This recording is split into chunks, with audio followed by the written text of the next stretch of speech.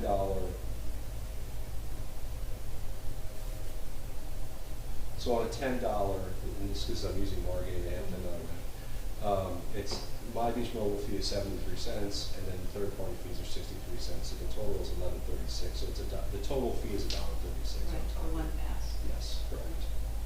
So the other question I had is, when someone goes to the beach with their purchase electronic pass, Yep, it's a QR code that they show to the badge checker? correct, yep. And so then the badge checker needs a device of some sort?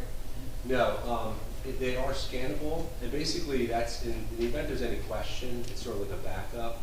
But when you have it on your phone, basically the QR code will pop up, and they'll hold the button down that says hold to animate, and that will cause like a line to go down and animate the QR code. And so once they show that, they're in the app, and it's responding to the touch input on the phone, it proves that the pass is valid, because they can't get to that screen to show that unless, so in other words, if you buy a beach badge for tomorrow, and it's today, if you go to the beach, you can't access it. You don't access it tomorrow, and then after tomorrow it goes away. Same thing for weeklies. Obviously seasonals are good the whole time, but basically as long as they can show that QR code and show it animated when you press that button, that's a self-authenticating feature of the app, and that proves that it's valid. It's valid. And we charge different rates. Oh, no, I guess we have only for the seasonal, for seniors and Yeah. when we have different rates. Yep. Is that somehow identified? Because now you can also share. Whereas with a beach badge, you can see a senior tag versus an adult tag. There's a difference in color. Yeah. So, you know. Yeah, so they will be indicated on the device, and Margate sells, and Ventnor does, a couple of beaches, they sell senior tags. And in terms of the physical ones, if you're buying a physical one you can pick up, we just have it pop up in the app that says you have to present photo ID at the time of pickup to make sure that you're a senior, then you get it. If it's a digital one, they look different in the app, but there's, a lot of people aren't bringing their ID to the beach, so it's kind of a little bit more of a tricky situation with a digital badge than it is with a physical one. But Margate has been doing it and it hasn't, causing issues. As well as So if I wanted to jump the system and buy all senior badges, let's say, and I'm not of senior age, and then I want to share them with other people, the Well- beach badge checker would not really know if it was a senior badge or not. No, they would know because it would be different within the app. Just like it would be different if it was a physical, right? But it's up to the checker at that point to determine the age of the person trying to use it, just like it is presently. Yeah, yeah. Other questions? Those were my questions. Just in general, I mean, it's somewhat obvious, but your experience of your customers so far, what has been their savings and benefit to them for going to the system? I mean, I can't really 100% speak to that, but I could say that it's just the convenience of having it on your phone. I mean, we've been in business for this, like I said, we started, I think, our 4th season. So we have 3 seasons. We've done like $1.7 million in the app so far across. So people like the app and they want to use it. We have good reviews on Apple and Google Play. It's a great question, and unfortunately, we don't have we don't have a good method of getting user feedback. I wish I could answer it more specifically. You should ask your customers for that feedback, because, the obvious one are, our front window doesn't have to sit there and sell the badges. Right. Nobody down at the beach collecting fees and having cash in the window. Oh, you mean for the towns? For the town. Oh, I'm sorry. I thought you meant for the actual. Oh, no, users. for the town. Oh, sure. Well, yeah, that's for the town. I mean, one of the biggest benefits is you don't have people on the beach with lots of money in their pockets. Have to a lot of towns do it differently, how they account for money that's being sold, for badges. Some towns do badges like right at the beach. You show up, the checkers have them, and it's cash, and here you go. And then they have to somehow account for that on the back end. With our app, everything is digital, right? It all goes through the back end, so there's really it's really not an issue. We don't need any armored cars, taking Right, going that's from what I'm the. saying. Yeah. It's our savings for the Yes. town to do this. Yeah, sure. It's also free. I mean, there's just no cost. It's just, and it doesn't have to replace the existing system. I think that's important because a lot of people are just resistant to digital anything at this point. I totally understand that, and they want it. But this is not about replacing the existing system. This is just offering people who come to your beach another option if they would essentially. And then the accounting of it all, of course, you can draw your reports directly from directly from Stripe. So so if you sign up, we will go over it with you, but you'll sign up through Stripe's website. You'll put in the bank account information for where you want the funds sent to. There's obviously a lot of other information they gather. Then you'll have your own password and your own username and everything, and we don't even have access to that. And so that'll show you on there, and you can export all the data. There's Excel spreadsheets of accountants. So our badge checkers or the salespeople, I'm walking, Yeah. with bags of coins. Yeah. No, this eliminates that. So that's good. And just to give you an idea, Councilman, I distinctly remember last year we had a great weekend, and we had a bag of cash of $72,000. It's crazy. But Chief Arnold is right there. And all that is accounting for. So it does help on the finance side. It makes accountants much happier to have a system like this. It makes CFOs much happier, auditors much happier, and also talking with the municipalities, particularly Ventnor, where they see the cost savings. It's not huge, but there's a cost savings. Now you don't need to buy the badges. You don't need to buy maybe do wristbands for dailies, things like that. You don't have to buy anything. So there's a savings in the physical things that we need to purchase now that every town has been purchasing for decades. That all started in Rutland Beach. And this eliminates all that. I will also tell you, procurement-wise, and I explained to them that we would have to go out through the proper procurement channels for something like this. But one thing that, if the council would be interested in, one thing I thought we could do for this summer was a little pilot and just see how it works. See how people feel about it. See how our beach badge checkers are at looking at the animated screen. But if you go to any movie, concert, it's all on your phone. Everything is on your phone nowadays. Sharing it is easy. And again, we could, policy decision by the council. Should we allow people to share it? Should we not allow people to share it? They can turn that on or turn it off, depending on whatever the policy decision of the council is. And then you can actually just use it for daily badges and not. Yes, you do just daily badges. Yeah, we're happy to do. We used to offer that before we had any. Long Beach Township, they were the first ones to sign up, so we're always very grateful to them because it was very hard to get towns signed up when we didn't have any towns as existing customers. But we always offered that. We do a limited pilot program. If you want to limit it to 1,000 badges or whatever, we could definitely do that. We just turn it off after the number of badges gets reached, and everybody can make sure that get their feet wet and see if they like it. And then there's obviously no obligation. So that's another thing to consider. But we think, and you can reach out to the other towns. I think they have good things to say about us. So we don't really get a lot of complaints. We get some inquiries, but we don't really get complaints. So, and the app is, going on the 4th season now. We've never had an issue like a technical glitch within the app where we could, something, catastrophic happen. It just doesn't happen. We've done a lot of business. It's held up well. It's been flawless. So it's set up very well. And it's been working great. And it's a very, very robust system. So are there other questions from the council? Just one more. So if someone shows up and they say, I want to get on the beach for today, you have to go all the way down to the booth, they can buy it right there and then be like, I'm ready to Yes. go? Okay. I envision it a lot more for the daily badges. Right. That's what I was talking to Matt about, because there are people who like the physical badge, like the annual badges. There so many people who collect them. So we could actually offer a package, get a digital, and by the way, you'll get a physical badge as well. My one question would be in the enforcement side.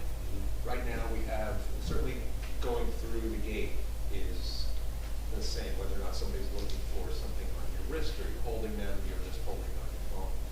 I also think that more people forget their badges as they tie them to their backpack when they go to the bathroom.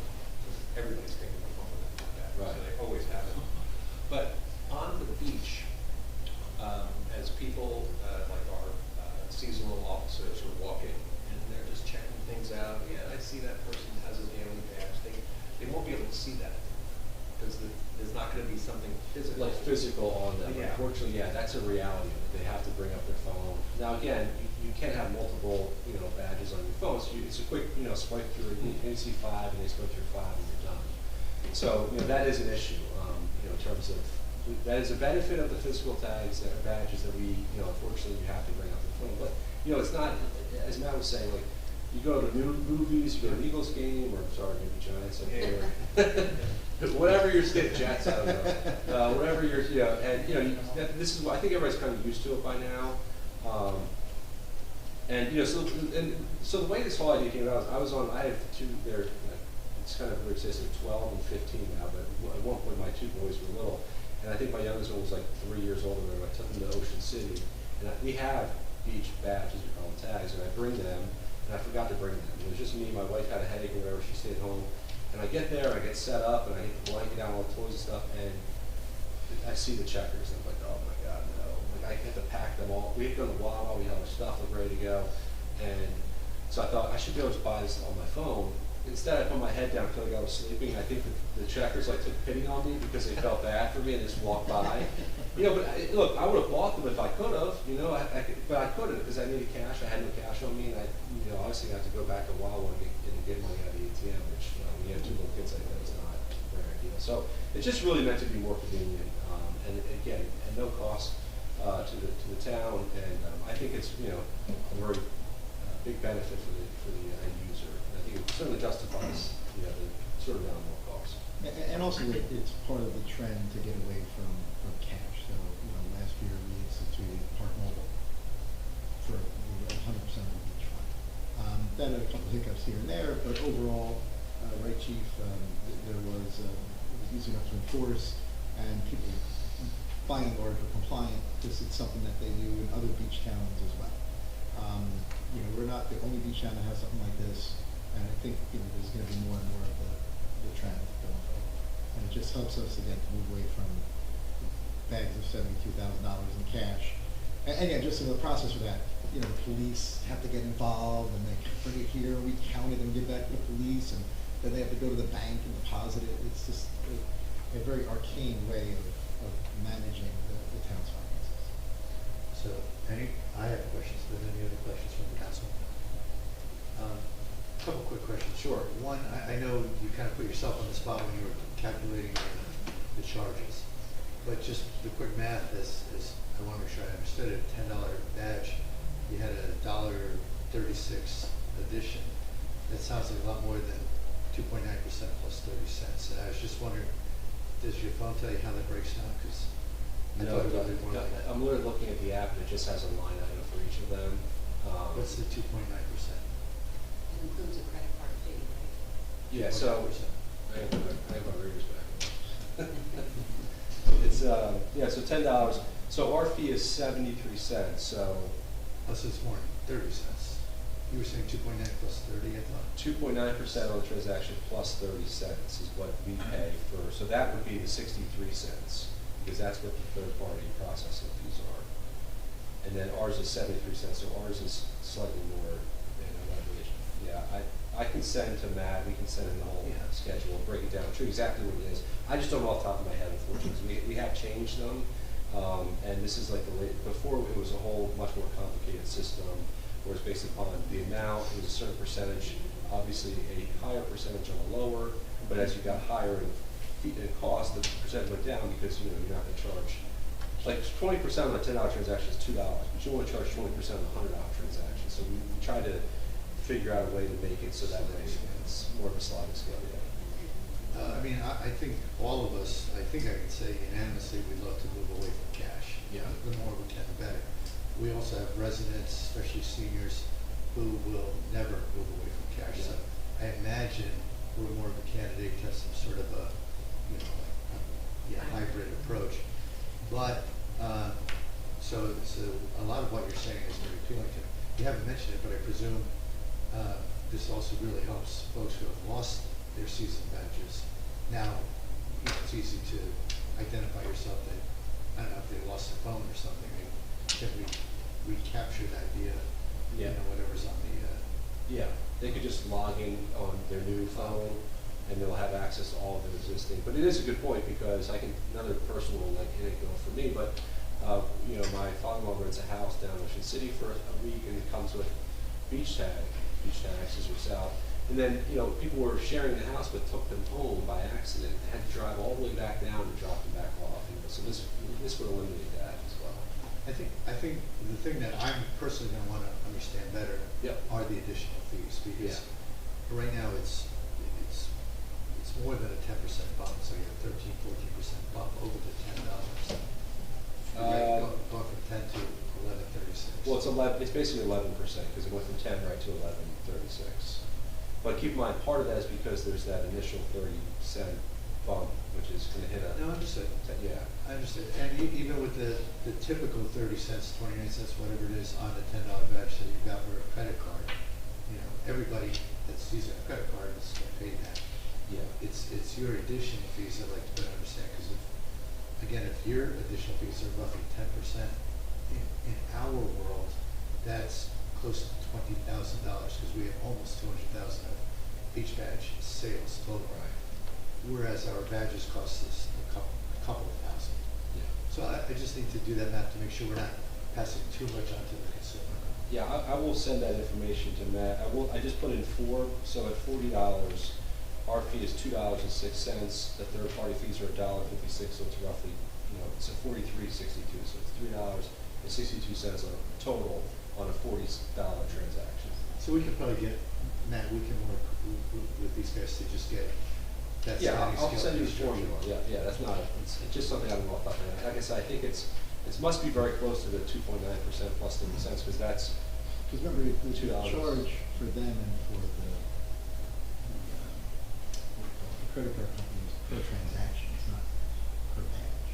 So if you, like you mentioned, you buy 4 or 6 badges, the percentage goes down because you're yes. selling. Well, because of the initial transaction cost that's tied to that 30 cents. That's a much bigger deal if it's a dollar transaction than if it's a $40 transaction. The final question I have, Yeah. you mentioned you automatically transfer the funds to the beach bank account that the boroughs have established, Yeah. right? Well, Stripe, our payment processor does that, because that goes directly to the bank account. Do you know, working through Stripe, are you also able to feed financial reporting systems? Like in our case, we use Edmunds. A lot of municipalities happen to use Edmunds, but do you know, is there some sort of an automatic transfer to the financial reporting system of the activity? I know that you can download spreadsheets. You talk about the data, not the actual. If we had, $10,000 of badge sales Yeah. that day, and the money shows up in our bank account, You reconcile. but is there an electronic fee to or can we create an electronic fee to our financial reporting system? The answer is yes. They have, Edmunds has APIs for that, and so does Stripe. So it's just somebody who's technical, who understands the API connections to be able to transfer that information.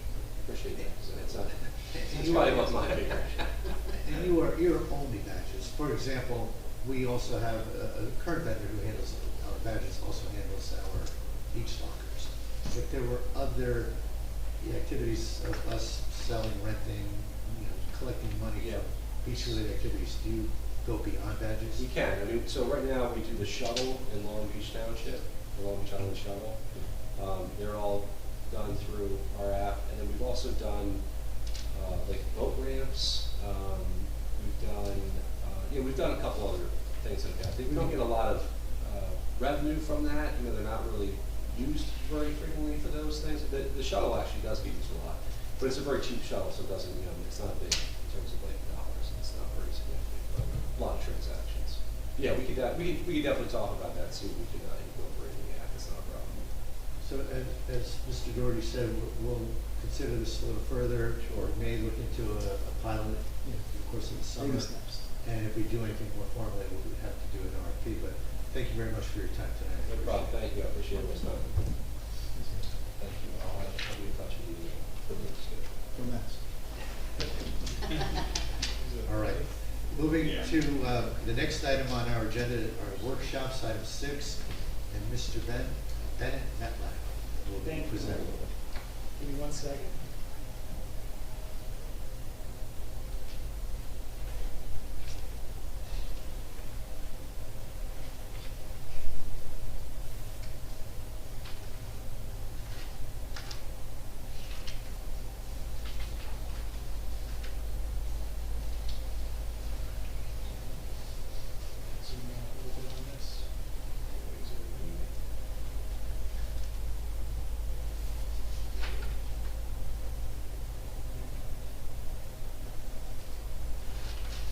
as you set this up, do you know if folks on Zoom will be able to see that?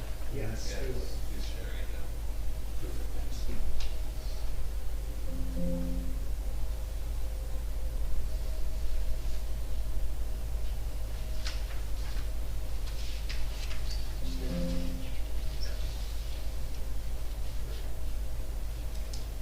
Okay.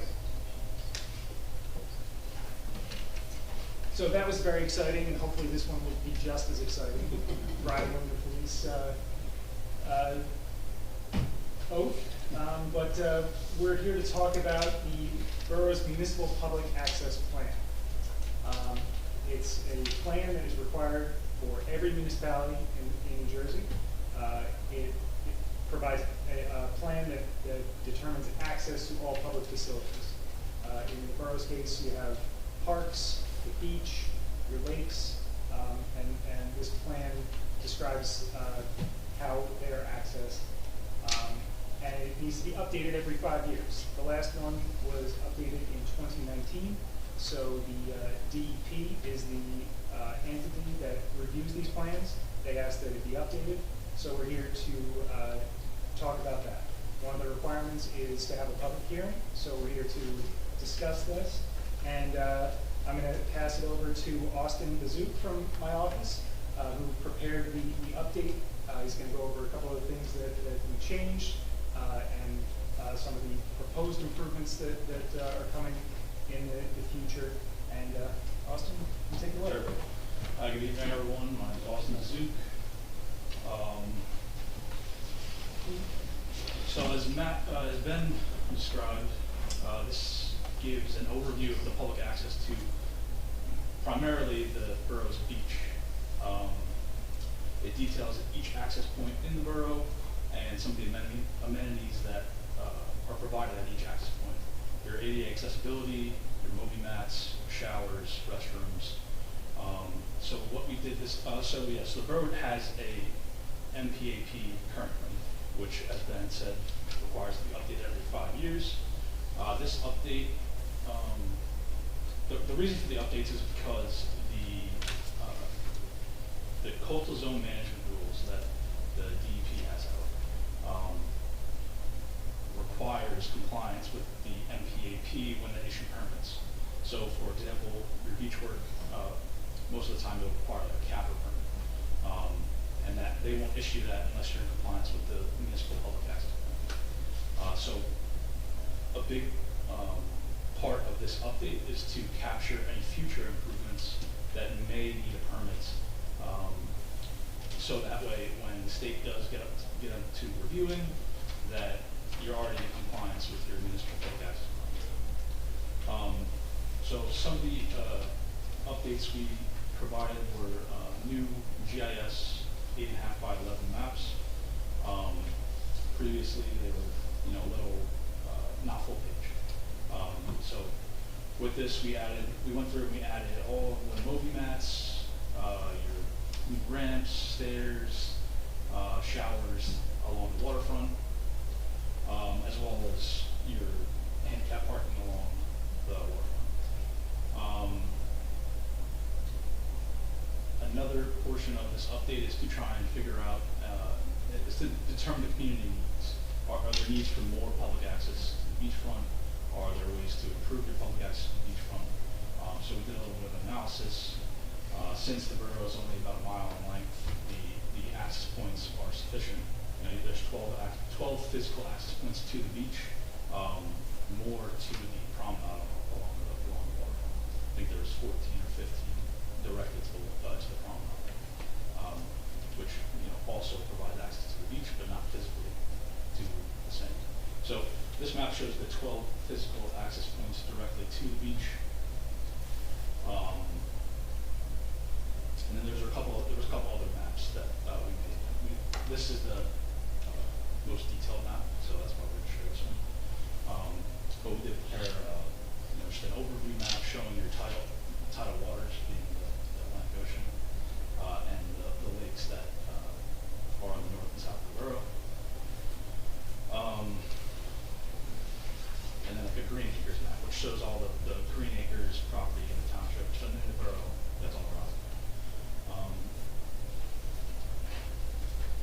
then the map, we did improve some of the language in the document itself to more align with the coastal zone management rules and the state's outline of beach management plans.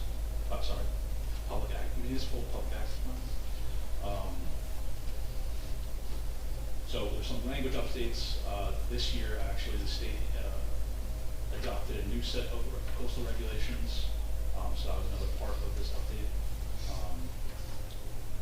And then, yeah, that's pretty much it for the document. And then we also added in, we had a meeting with Matt and the mayor and Paul to discuss some of the future improvements that we're going to include in this update. So those were also added to it. That includes the Sylvan Lake and Bradley Boulevard improvements, road improvement programs, new ADA drop-offs for the beach, restrooms, improvements at the rec center. And basically the reason for, as I mentioned before, including all of these updates is that in the future, when these do finally start moving forward and you do need permits from the state, that you're already in compliance with the rules and the NPAP. To give you another example, we included the Sylvan Lake Improvements Project because that will potentially alter the boulevard. You want to change parking, and then that change your access to the beach because now you have more parking spaces or less parking spaces for the improvements. So that's really the goal of adding these updates. As Ben said, these are required to be updated every 5 years to account for anything additional the borough wants to do for updates on projects that were in the previous version, just so the state is able to keep track and make sure that everything's up to date.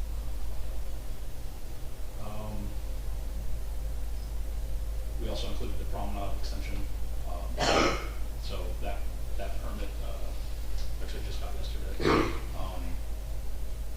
Permit was in compliance with the PAP, and there's no issues. I think that's all I got on the actual updates. If you guys have any questions or comments. Actually, just one, I know it talks about handicap access. Does it need to specify the number of handicap parking? No. So right now we show handicap parking in the street in the general vicinity of handicaps. We don't have to tell them how many actual spots there are. What about the bathrooms? Do they need to be certified? No. So there's no requirement on the state level. If the borough wants to add more restrooms, then that's something that we would incorporate into the plan. That way, when you get to building a restroom on the beach, you're in compliance with the regulations. So right now we have all the restrooms that are existing on the waterfront are shown on this map. Also, isn't the new restroom that is the old pump station that we are currently converting? Yes. Is it delivered as a new facility? Yep. So that's also included on there. It's not one of the it's not one of the call-outs because it doesn't give you direct access to the beach. But there is we do have an icon there for the restrooms at in everything. And we have a description about it. There's a whole written report about that makes up the municipal public access plan, and we describe the new restaurant facility concession stand in that report.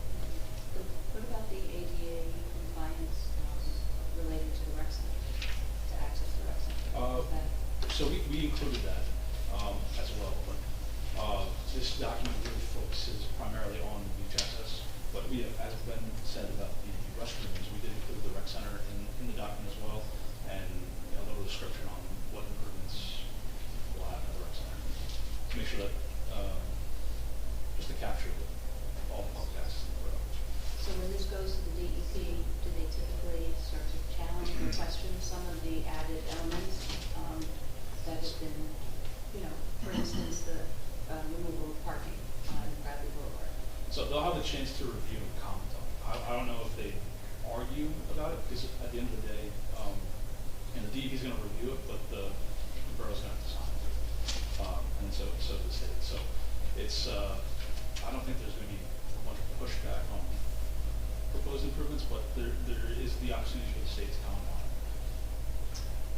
it. And one of the things that we did include in the report is that while the borough wants to remove parking along Bradley Boulevard, it offers the opportunity to increase public access to Sylvan Lake and connectivity between Main Street and Ocean Avenue by future improvements installing a pedestrian walkway and bicycle lanes, as well as striped crosswalks across Bradley Boulevard, because right now, the only protected crosswalks are at Main Street and at the end of Bradley Boulevard where it meets Evergreen.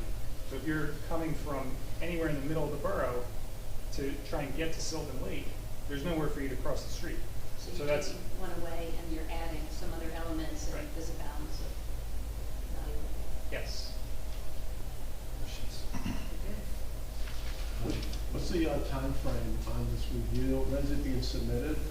And what does that schedule look like? So now that we've had the public meeting, we can, wrap up the final draft. We should be able to submit it next week.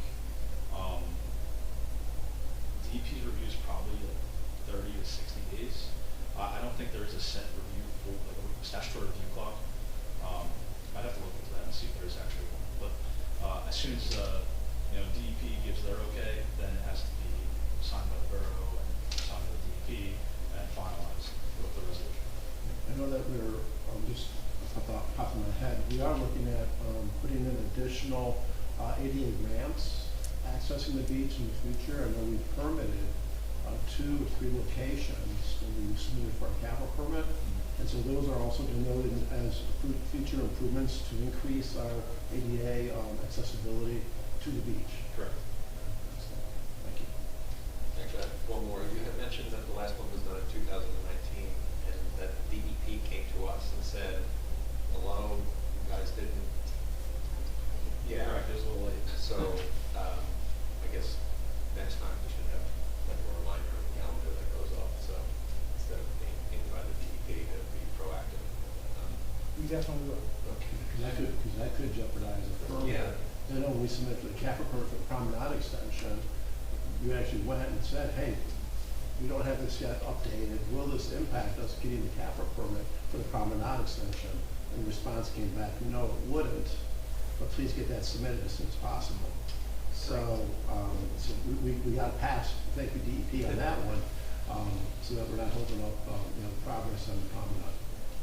I think we've had so much interaction with the New Jersey DEP and related agencies that anything that we had overlooked as a council, there's no way it's gonna get by additional scrutiny. So it's obviously a good thing, and it's a good thing that we're making progress on a lot of fronts.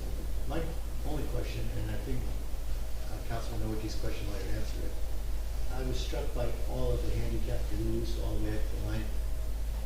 Is that referencing a handicap ramp? What is Yes. it? One of the views. Yeah, so it's, I'm gonna scroll down to show our legend. But yeah, it's handicap ramps, parking, Moby mats. Those are the 3 handicap ramps. But the blue symbol is the actual The parking. yellow ones are the handicap ramps to the beach. So again, questions just about, I would just want to make sure we're reporting it correctly. We don't have ramps currently at every beach front, and in fact, we don't necessarily need them at a couple. On the other hand, as Councilman, you just mentioned, we're planning to add 3 towards the end of the summer, maybe right after the summer. Sounds like you have captured those 3 additional ramps. Yes, Here. yeah, the 3 additional we've captured. Now, you did also mention, as Councilman Carp just said, the Moby mats. Ring, as we are speaking, we have 3 beach fronts that have 10-foot wide Moby mats. So, are you capturing 10-foot wide as being the denotation of handicap, or if we just have a 4-foot wide Moby mat, are you calling that handicap also? So I have all Moby mats. Almost any Moby mat is Yeah. handicap. Okay. So We're not that- differentiating between the 10 and 4. Yeah. Because I just knew that right now we have gaps in terms of handicap access, but the blues wheelchairs led me to believe, you know, Oh, I got you. we have probably more than we do at the moment, but we're gaining. The blue wheelchair are handicap parking. Right, so the blue, it says handicap parking, the one that's half blue, half yellow is handicap access ramps. And the one that has like the sort of italicized wheelchair is MobiMat beach access. And they all have Mobi-Mat beach access. They, all the ones that I see on there do, yeah. Yeah, most of them do. I think there's only a handful that do. Okay. Thank you, and this sounds like it's eons beyond where we were 6 or 7 years ago, so. The good news is that Burrow's done a lot, and the great news is you've captured it all for us, so thank you for the work you've done. No other questions? Erica, let me ask you a question. Given that we need to have a public hearing, is this sufficient? Yeah, I confirmed that with them. Okay, and of course, anyone who does have questions, if you guys would mind sticking around for 5 more minutes when you're done. If the public has any questions of these presentations, we could field them. It says public hearing here, so you could just, Yeah, we'll just do it as part of the whatever, yeah. the questions on the agenda. We were safe in the way we did it. All right, no other questions? So shall we move on then to the second part of your presentation? Sure, we can. Thank you. We can either do public questions now, about this one now, or just wait till I'm done with my next one. Because we're gonna open it up for any questions on the agenda, so Sure. we'll do it all at once. That's fine. Can you pull up my next one?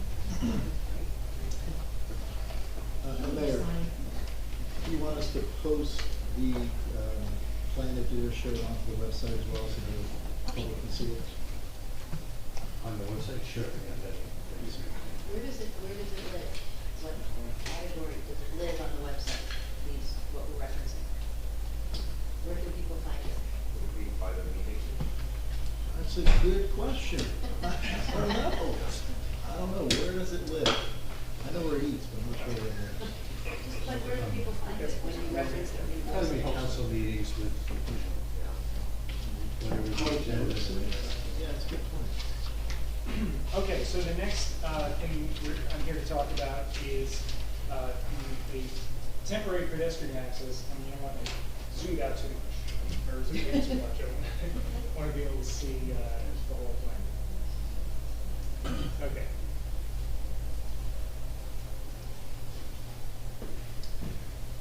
Temporary pedestrian access plan for during construction of the promenade extension.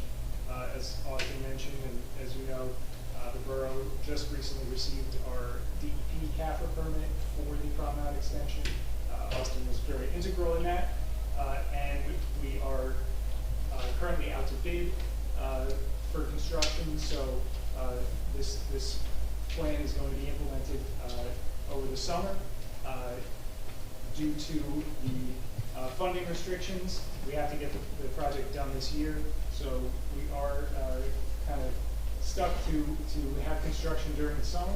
So in order to facilitate construction and also provide safe access to the beach for everyone, we've come up with a pedestrian access plan shown here. So I guess the first thing I'll show you is the existing cross-section of Ocean Avenue here. It is about 66 feet wide, I believe is the number. Sorry, it's a little hard to see on the graphic here, but you've got two 13-foot travel lanes, and then you have 20-foot parallel parking lanes. You can just kind of see your typical cross-section there. During construction, between the Second Avenue Grill and the existing promenade, we're going to technically narrow that roadway. The travel lanes where cars are driving, that will remain the same, untouched. Still going to have two 13-foot wide lanes.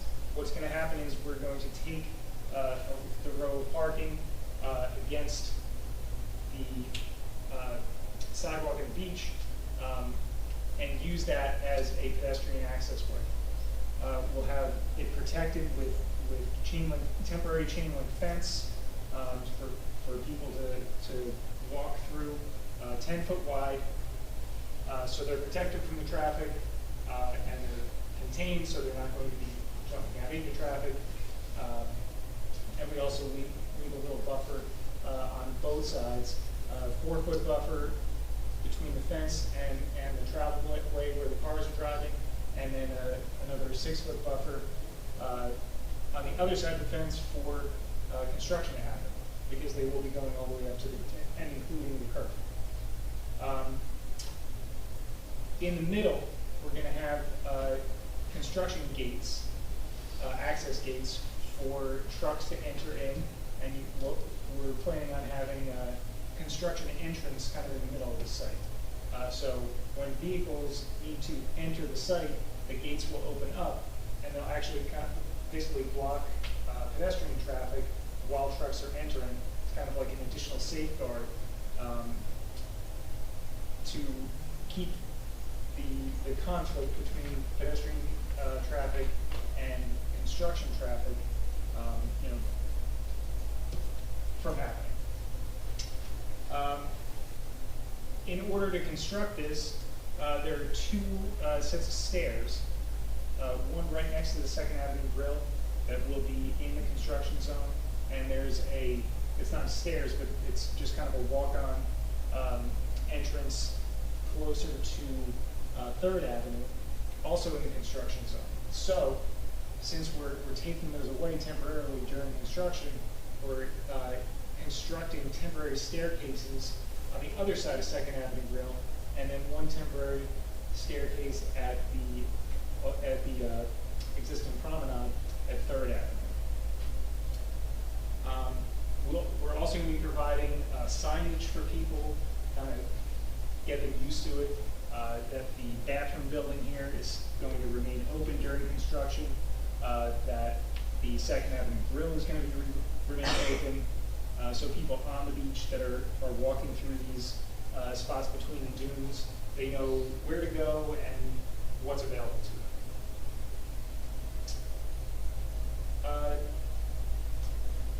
Typically, and it's not shown in this aerial because this is during the winter, but you've got the beach lockers lined up along the dunes this whole way. So, in the interim during construction, the beach lockers are going to be double stacked along closer to the road and promenade between 2nd Avenue Grill and Evergreen, and then also moved down towards 3rd Avenue and towards that temporary staircase, so that the area where construction's happening, people aren't trying to get to their lockers, it kind of too close to that construction zone. I think I covered everything. Then where's the construction vehicle access again? Can you just put that up there? Sure. So this red box is where construction is going to be taking place, and then this kind of lighter red color, and it's got a green shading in it. Might be a little difficult to see. Showed up better on my computer screen. This is the construction entrance in the middle. Typically, when Public Works is trying to access the beach, they'll use Evergreen Avenue. So that could be an access point if needed for the contractor, but that'll get worked out with them during construction, where this is the preferred access point. They may decide they need to use this on occasion, but really the preferred access point is in the middle, in the construction site, to keep traffic off of the beach and keep it contained in that area. So Beck, could you also speak to one of our strategies when they did the outfall pipe coming off of Sylvan Lake that spills out into the ocean? Yeah. We had stockpiled all that jetty rock to be used to armor the promenade, and that's all stacked up just south of Evergreen. Yes. So could you comment on what the contractor is going to have to do to move that stone during construction and during the beach season, and how we're going to manage that. Yeah, so it's just off the page here, but the Evergreen Pump Station is right here, and the jetty stone is piled up right here. So the contractor during construction, once they install the bulkhead that is going to be the extension for the promenade here, they're going to take this stone and bring it across the beach to this area so they can place it in front of the bulkhead as a scour protection for that bulkhead. And that's going to be dug deep, right? I mean, that's down several It'll be- feet. Yes, it'll be down several feet. It'll have a minimum of 2 feet of sand on top of it. So once the project's done, you will not see this jetty rock. As a matter of fact, the entire promenade has jetty rock buried under the sand. It was installed that way back in the early 90s, I believe, was the original construction. And I know that I've spoken to Public Works. They once in a while have encountered it when they're raking the beach, but and they found it to be about a foot deep. We're safeguarding a little bit more. We're going to bury it 2 feet deep, so that it's not, you're not going to see it, not going to encounter it. It's easier for maintenance. So that's the plan. But yes, during construction, probably a couple-week process to take all of the jetty rock that's stockpiled here and move it to its final resting place there. And that'll get worked out with the contractor, with the police department. The contractor is going to be providing, kind of traffic control, flagmen,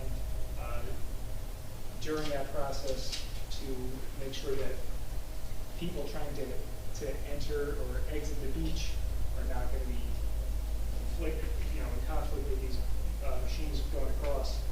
So that's part of the plan.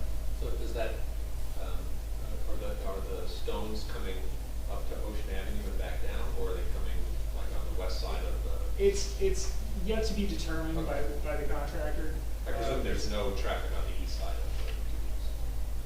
Correct. No traffic on the east side of the dunes. Everything from the dunes towards the beach is going to be untouched. That is what you call the plant protection strip, as defined by the state and your beach management plan.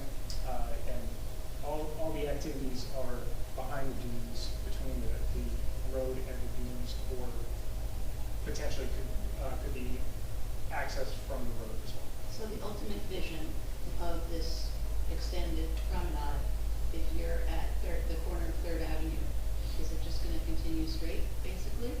Up to Yes. south to the Second Avenue Grill? Yeah, so And then if is it you're- gonna turn back in, Yes. If not you're just on- north of the grill? If you're on Third Avenue here, you're going to be able to continue to walk in here, along the promenade here.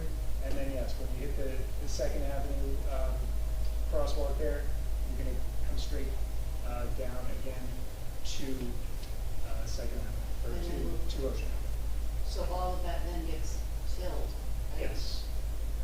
And that is not part of this presentation. However, as part of the planning process with the borough and other projects, we have the Sylvan Lake project, the bulkhead project, that is on the agenda tonight for awarding the construction contract.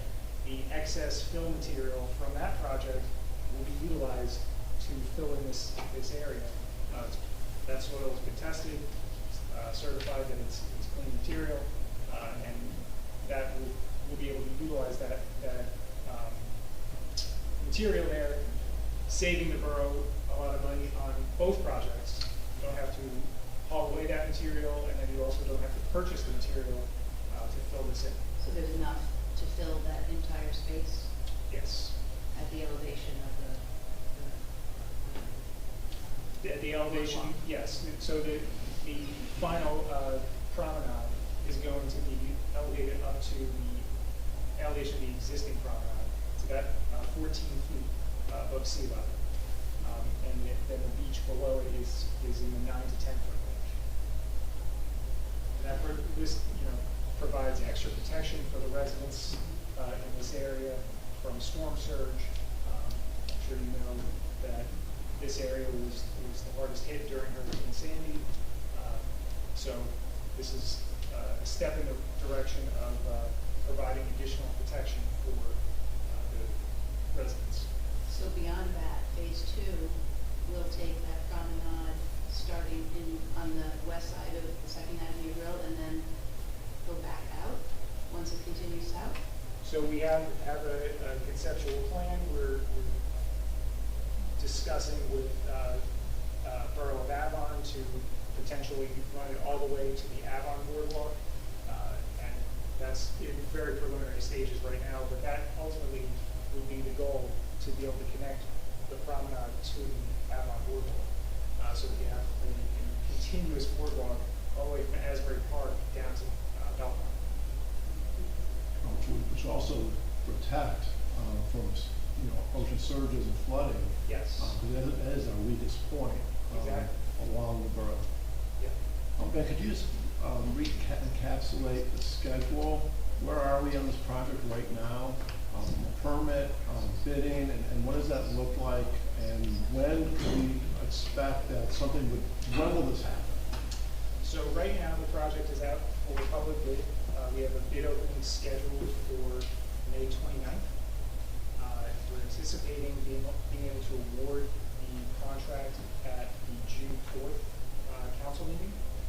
And from there, we'll work with the contractor, get his contracts executed, get him to start ordering materials, and we could potentially start construction in late June or potentially right after the 4th of July holiday of this year. Ben, could you also speak to what was referenced earlier, but I want to make sure the public's aware, the timing of when we actually received DEP approval, because we've been working this for months, Yes. and what restrictions we need to deal with on an ongoing basis that are subject to that approval. Sure. So we submitted, our application to the DEP several months ago. We've been working with them as well as the NJDCA, who is managing the grant funding for this project. We have a boardwalk preservation grant, and we just received approval on yesterday. We had anticipated receiving approval, so we had already put the project out for public bid to try and minimize any delays, because we are under a time crunch to get this project done. And the permit conditions did not give us any timing restrictions. If you remember or are familiar with the Sylvan Lake flume replacement, that large pipe that was replaced over the winter, they had very specific restrictions on when they could work because they were impacting the dunes.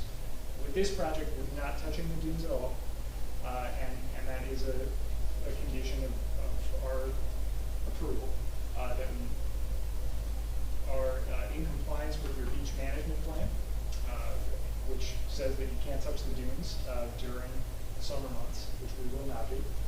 And then also what they required is a survey of species of plants and animals to make sure that the construction does not impact any active plants or animals that could be protected under the beach management plan. So we have already begun that process to get a survey conducted. We're talking to some consultants who specialize in that. We're talking to some experts in the industry to make sure that if we do encounter anything, there are ways to mitigate either the species of plant or animal that would be coming us. So we have to complete this project by December 31st, right? Yes. Is that all Well, inclusive? we have to expend the funds by December 31st. So essentially that's the same thing, but technically not. Even the topography, which might not be able to get addressed until, or is that gonna happen? That would all happen at the same time. So the way the project would be constructed is they would install the bulkhead first, then they would fill in behind it, and bring the jetty rocks in, and then they would install the decorative things on top. The pavers, your lighting, benches, trash receptacles, things like that. Railings that you see along the promenade. So, just a quick question, while this is all going on, just to clarify, there will be no parking from, Third Avenue down to the Second Avenue Grill. Correct. Will there be access for walkers, runners, and bicyclists? Yes, and I'm sorry, I didn't mention that. So there's also a temporary ADA compliant ramp, because, in this area, you have kind of two levels of sidewalk. You come off the curb ramp from Ocean Avenue, and you have like about an 18-inch raised sidewalk area. So for people who need ADA access, who are coming down the street, they'll be able to get into the road through this handicap ramp at Third Avenue, travel along the roadway in the protected pedestrian area, and there'll be a temporary ADA ramp constructed in front of the Second Avenue Grill to get them up to that elevated sidewalk area. From there, they can walk all the way down to Evergreen, and that's where it meets back up again with the kind of the lower tier of the sidewalk. I always wondered about that sidewalk because there's no rail, it's just an open drop. Yep. Which doesn't seem so safe to me, but I guess nobody's fallen off of it or pushed on it. It's a code thing because it's only so tall, it doesn't need a fall protection. If it was taller, I don't know exactly what the building code requirement is, but that's the reason. So is the work gonna be done 24/7? I'm not 24/7, 7 days a week? Given the time frame? It's the way that typically a project like this happens is Monday through Friday. And then usually no work on Saturdays or Sundays. Depending on the contractor's progress or maybe the borough's preferences, you may want to allow construction sometimes, that are not per your ordinance. You have specific hours and days of the week for construction. So that would be up to you whether you want to grant relief. I know that was a specific thing that happened with the flume replacement project to try and speed up construction, was relaxing your start time to an earlier time during that project. So we'll evaluate that during construction, depending on who the contractor is and how his progress goes. But that's not the plan right now. Right now, it's Monday through Friday. Yeah, I think something that people need to understand is that once we receive the bid and we select the most responsive low bidder, he's gonna have methods and means of how he envisions how he can best build this project. And then you're gonna have to work with them to achieve the goals that we've set, to try to minimize the impact to the public and maintain access as delineated on this plan. So again, there's flexibility, but we've also tried to emphasize that we are maintaining this access to the beach at all times, but we may need some interruption with police assistance even to manage the traffic, access to the construction area, and we're gonna have to work with a contractor to find the best way to do that. Correct. One last question with this rerouting, when does that get set up? That's after we approve? Well, once the contractor is ready to mobilize and start construction work, this will get put into place.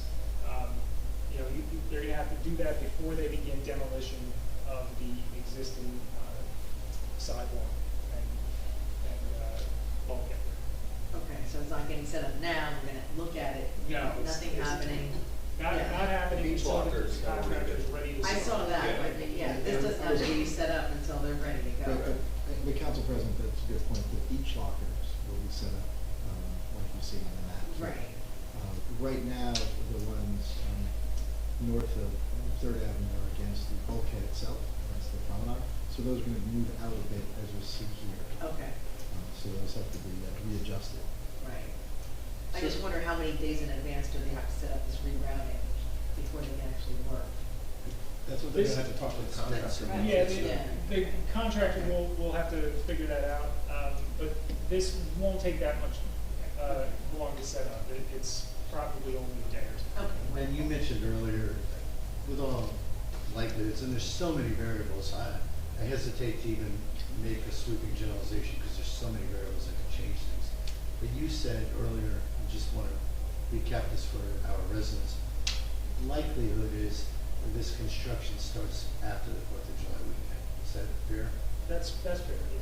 I mean, we'd love it if it could be earlier, even though we hate to disrupt the 4th of July weekend at the shore.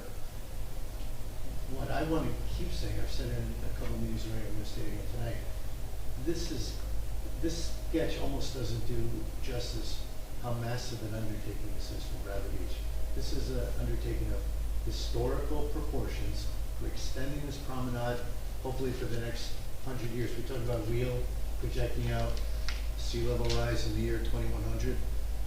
This promenade should be there in 2100, helping combat sea level. It will absolutely still be here in 20. We've got top engineer.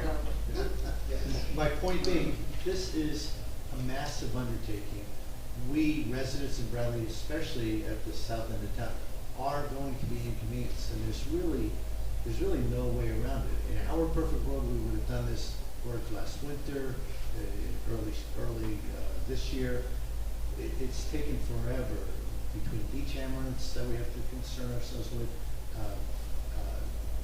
endangered species of plants and animals, birds. There's so many different variables in play, and we're thrilled. And I think I want to say publicly that the New Jersey DEP has been great working with us and coordinating with the federal government. And we're following guidelines from all these different agencies.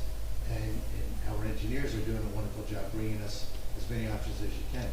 And I wanted you to emphasize, and you did, thank you, that it was yesterday, after months of working back and forth and participating in phone calls and raising all kinds of concerns about, plants and animal species. And even now, even with approval, there are caveats. Hey, if we find a nesting bird, a plover, if we find beach amaranth plants, we may have to interrupt. We have to protect these endangered species. All the while, our clock is ticking that we need to get this project done by the end of the year. So there's so many variables in play. And again, this is a wonderful simplification, but I just wanted to confirm for everyone that this is a massive undertaking. And I'm proud of everything we're set to accomplish, but it's a little daunting. I mean, there's going to be a lot of disruption in this summer for Bradley. So I'm just going to keep saying it, but what I want everyone to know is this, we got the approval yesterday. We still don't even know who the successful bid is going to be or when they're going to start. We don't know if we're going to find beach amaranths or the birds that are protected. There's so many variables we don't know, but we are communicating the day after we receive DEP approval, and we're going to continue to communicate as we understand who the bidder is, when the work's going to start. Council President, to your point, when the fencing will go up, we will have talked with our business administrator, Mr. Doherty. We will have a section on our website that gives updates as frequently as possible. So we are very much aware that this is going to be a major inconvenience for the borough. Yes, and we will do everything we can to alleviate any concerns or correct anything that happens during construction that needs to be corrected. I anticipate we're going to have regular meetings with the contractor on site to review this protection plan as well as any other difficulties that the contractor may run into or things that he might think are a better alternative to what we can show on our plan. So there's going to be a constant communication with the contractor, with the borough, and with the public through the website. And just for the record, there was a notification that went out to some residents about this. The issue was that it went only to beach locker owners. Okay. Two days of Saturday.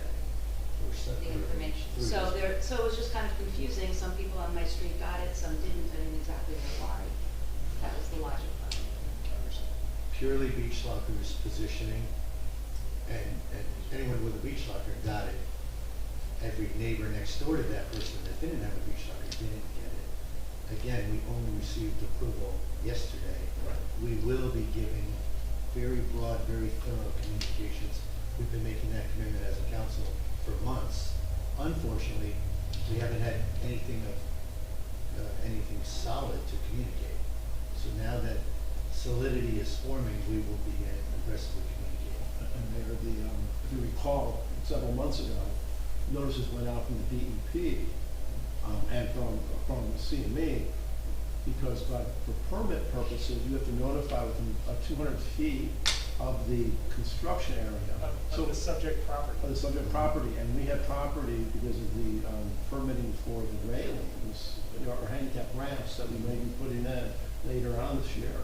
So people all the way down the cliff may have gotten a notification. People along the stretch along the length of Ocean Avenue, but only so far back. And so people had questioned that as well. But I also want to emphasize, not only have we been coordinating with the DEP, the federal regulators, but we also, within the borough of Bradley Beach, I personally went to the land use board and informed them of what the situation was with the funding and what we were looking to do here, as well as the Environmental Commission. And the Sylvan Lake Commission also has been, because of the tie of the two projects, using material. So there's been a lot of coordination internally within the borough, making sure that everybody's aware in any form of leadership or commission, environmental, land use, and the importance of us moving this project at this time, in the unfortunate situation of disrupting the summer months. But we have to, the grant is, I'm sorry, Ben, how much is the federal grant that was secured? $4.275 million. $4.275 million, and there's only a 5% match on this grant that's paying for this through the federal government. And if we don't spend it by December 31st, we lose it, and then this project won't get done, which protects our community. So it's very important. Yes. We endure a little bit and work together with the community to make sure we minimize the impact this summer.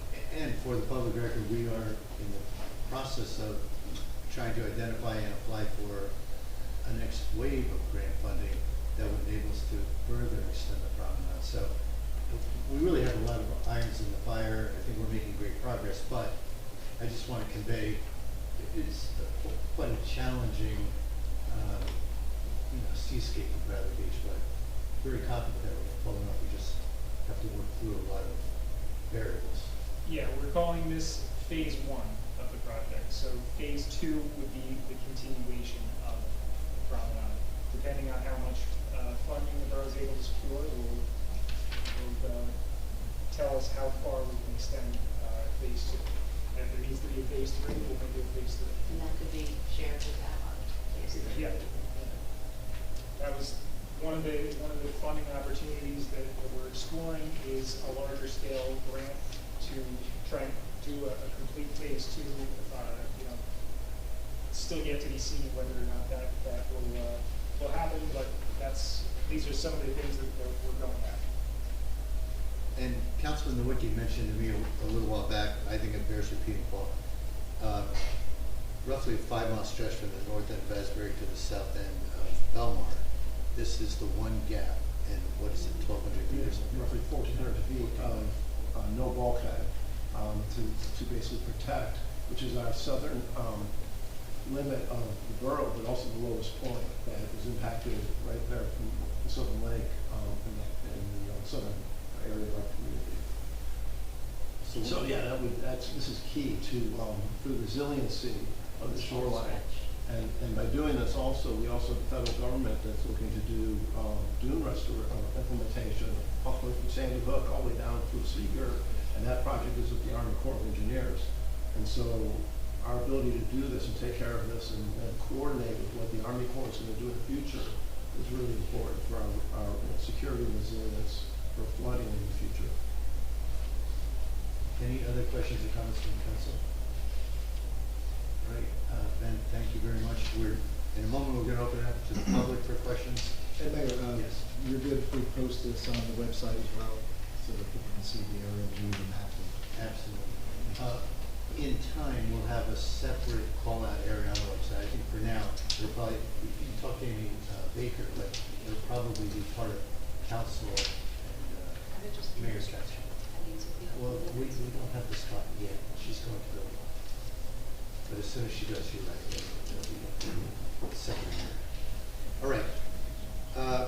Thank you, Art Theon, no longer CME for everyone's benefit. And we've now completed the two workshops. Moving to item 7, approval of minutes. I will make a motion that we approve the May 5, 2026 council business meeting minutes. Second. Mr. Noble? Yes. Ms. Greenblatt? Yes. Mr. Park? Yes. Mr. Nowicki? Yes. Mayor Gubertoni? Yes. Item 8 on the agenda is now public comment. This is comments and questions specifically pertaining to tonight's agenda, and certainly you can ask questions about the plans we've shared tonight with Artheon. Yes, Susan.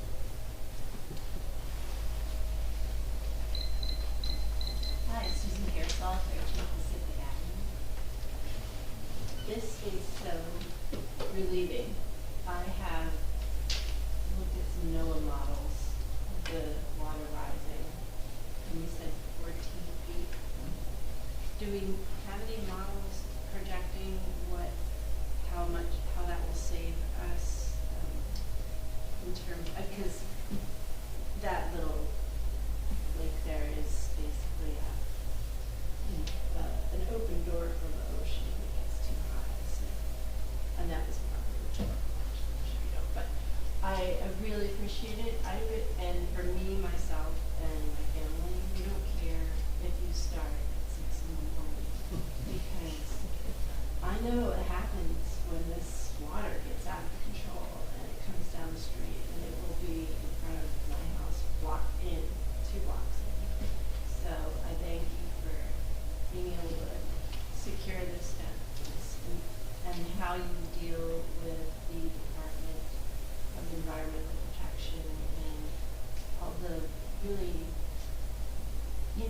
human things that we value. So that's what I have. Thank you. Yes, sir, Mr. Fairmont. Greg Fahrenbach, 408 Bradley Boulevard. Procedural question and a substantive question. Procedurally, if this is supposed to be a public hearing, do you have to submit minutes of the public hearing, including public comment, to the DEP as part of this application? For the municipal public access plan presentation, yes, we will submit.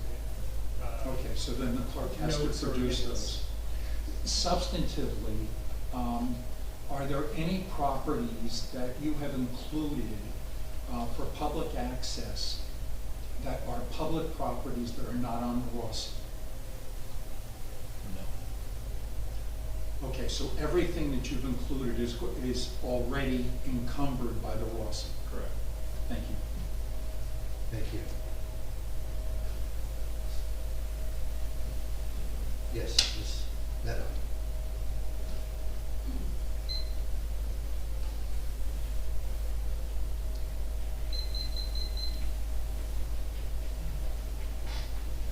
Nancy Meadow, Ocean Park condominiums. I got a little lost in this, which is on me. Before this, I could walk to Avon on our east side of the street of Ocean Avenue. When this is completed in this phase 1, what you're calling it, are you saying I can no longer do that? Because when you said we need cooperation from Avon and the joining and we're joined. We got beyond, no. This is phase 1. Phase 1 is extending where we are a little further, I don't know, 1,000 feet or so. Down to the second. But- A block, I mean. But I'm just saying, we, So it's still a boardwalk, it's a promenade that just will now go down to the Second Avenue Grill. And then you'll continue on, as you normally would, into Avon. But then we got a little beyond this, as we said, we are in early conversations with Avon. It may go nowhere, there's zero commitment yet.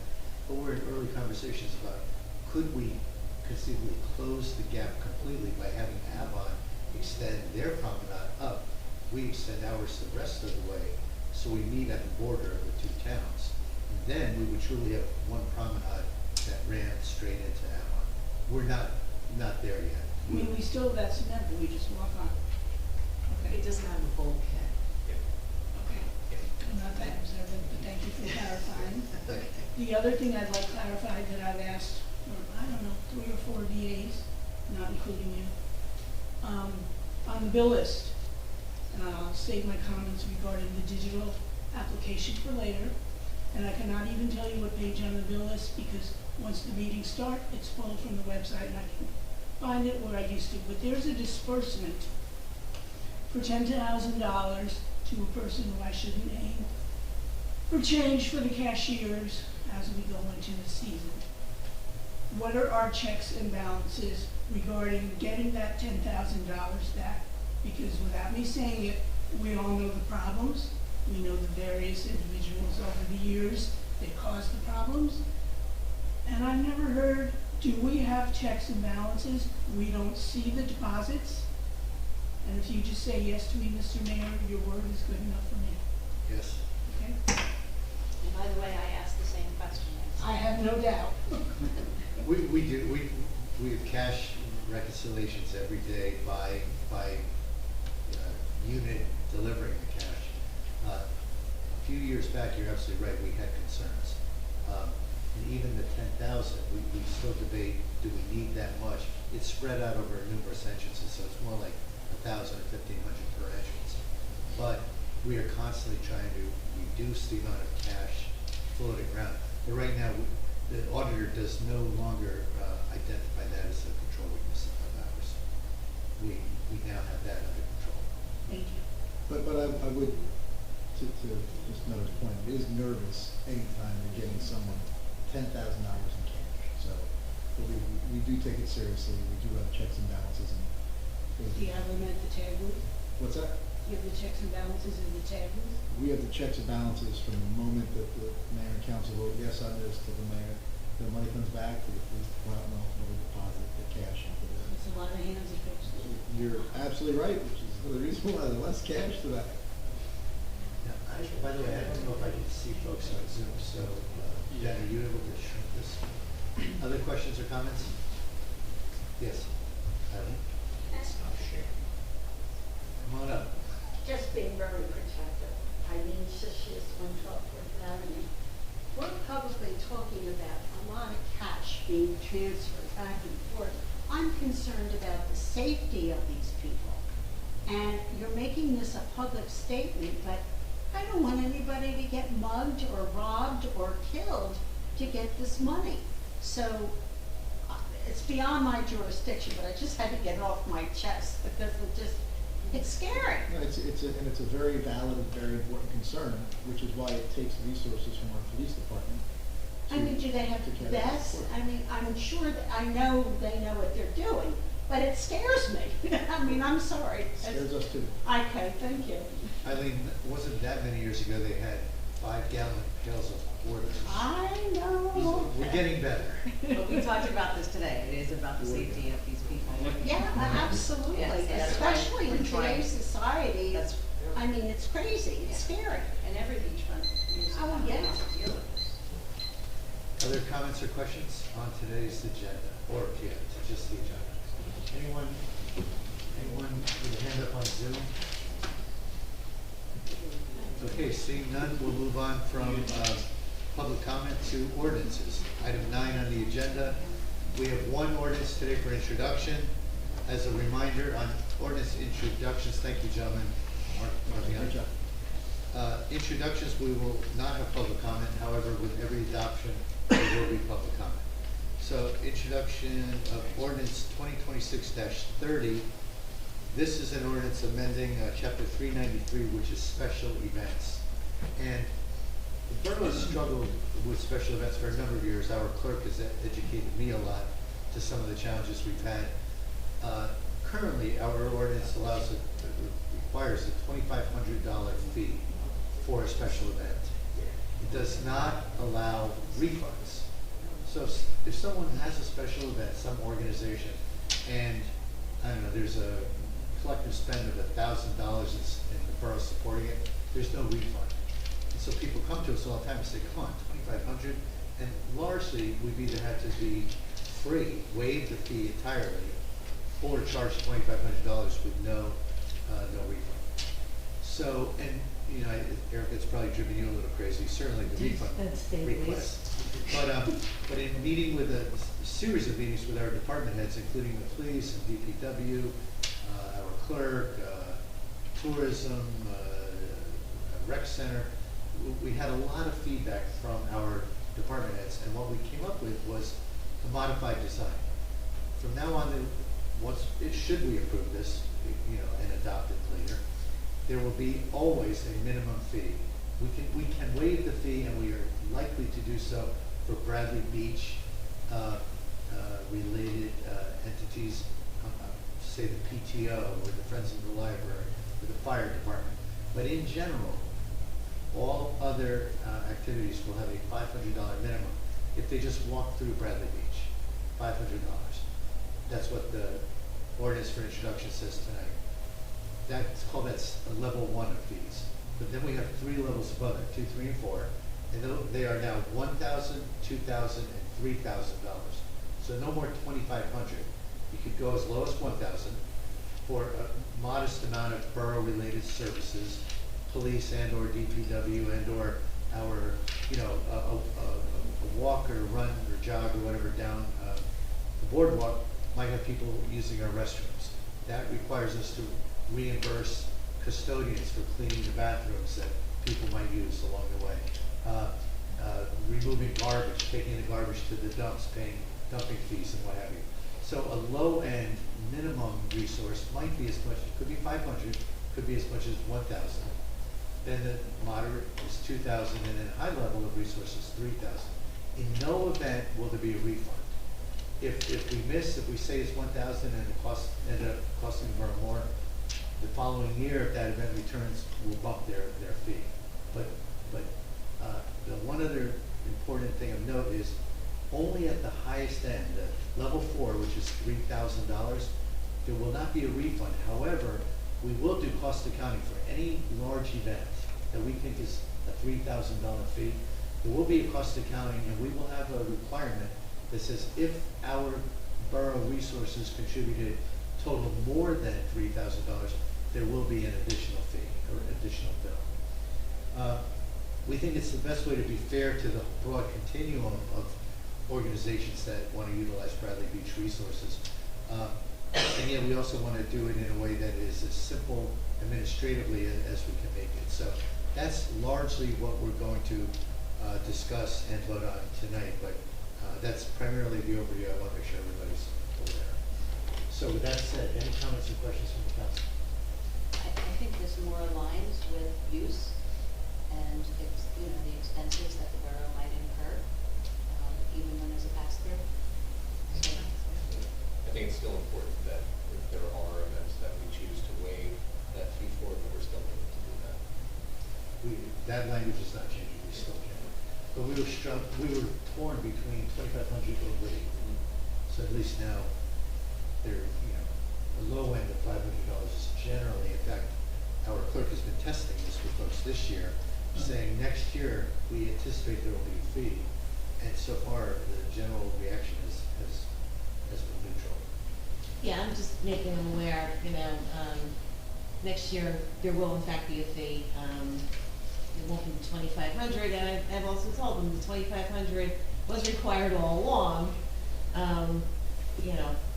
But they've been 500 so far, or they're aware if they use more borough resources, they are going to build more. So they've been okay. They just thought the 2,500 was a little exorbitant, and I think they're relieved that we're working with a little now. do we know what other adjacent towns are doing? How they're managing it? No, I don't. We don't know that at all. But there are, nothing is. Similar. There are funds. I know it's similar. We just wanted to I create don't know something what the fees are though. administratively simple that also gave us some flexibility in how we charge people. Any other questions or comments? No, it makes sense. All right. Erica, before we vote, I do want to thank you, because you kind of spearheaded this over the past year. It's taken us this long to get here, but thank you for your help. Okay, if there's no other comments or questions, and there will not be public comment tonight, but the public will have a shot at this at our next meeting for adoption, I'll make a motion that we approve for introduction ordinance 2026-30 special events. Mr. Noble? Yes. Ms. Greenblatt? Yes. Mr. Park? Yes. Mr. Nowicki? Yes. Mayor Gubatosi? Yes. Okay, we have 3 ordinances for adoption. The first is 2026-27. This is chapter 450 zoning. As Mr. Cannon explained at our last meeting when we introduced it, this is really editing mistakes in referencing. None of the language is changing, nothing of substance changed, but we did not code this correctly. So Mr. Cannon has cleaned up the coding. First, any comments or questions from the board? All right, let me open it up for a public hearing. I'll make a motion that we open it to the public. Second. Mr. Noble? Yes. Ms. Greenblatt? Yes. Mr. Park? Yes. Mr. Nowicki? Yes. Mayor Gubatosi? Yes. Comments or questions on our correcting our earlier errors? Okay, seeing no hands, I'll make a motion that we close the public hearing and adopt 2026-27. Mr. Noble? Yes. Ms. Greenblatt? Yes. Mr. Park? Yes. Mr. Nowicki? Yes. Mayor Gubatosi? Yes. Ordinance number 2 for adoption, 2026-28. This is portable storage units and dumpsters. Councilman Clark, would you like to go through the discussion? So this was an amendment where we were increasing the fees for the dumpsters, which hadn't been updated in several years. We created a new 90-day contractor dumpster permit, which alleviated some administrative overhead for having contractors have to keep coming back for renewals. It also allows for the removal of dumpsters during snow or other types of emergencies. We also made it mandatory that all dumpsters, regardless of the amount of time that they are spent in the streets, all have to get permits and pay for those permits. And also we don't allow for dumpsters on county or state roads. Also, Mr. Cook, there was one, I understand, very nominal adjustment, amendment, I guess, that we wanted to consider tonight, as to where we place the sticker. So there was some questions as whether or not that needed to be in the ordinance or not. Because when I had met with the community development, they were like, it goes on the side, it's easy enough to put it on the side, and then there were some other discussions, it's like, well, we should put it in the window with everything else. I've spoken to our code enforcement officer, who initially said we needed to have an amendment, and then he said, no, we don't.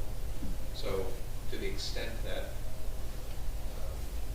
that didn't seem like it needed to be part of the ordinance. Right now, I'm just catching up because I did see our attorney, Mr. Cannon, I guess, guide us, that he said it was the minimus, to the extent we want to make that change, that we could make it tonight if we wanted. My only question is, I believe the current language is pretty clear that the sticker goes on the dumpster. Do we need that specificity in this ordinance? Well, I guess it can't hurt. I mean, it was. Mr. Cannon already did that and sent it to all of you on Friday. To put it on the. He house? did the change that you wanted. Okay, but, so I knew that conversation had taken place. Okay. Okay, so, Erica, I think we're going to need to make a motion to amend the introduction, this is now adoption, for that language that Mr. Cannon shared with folks.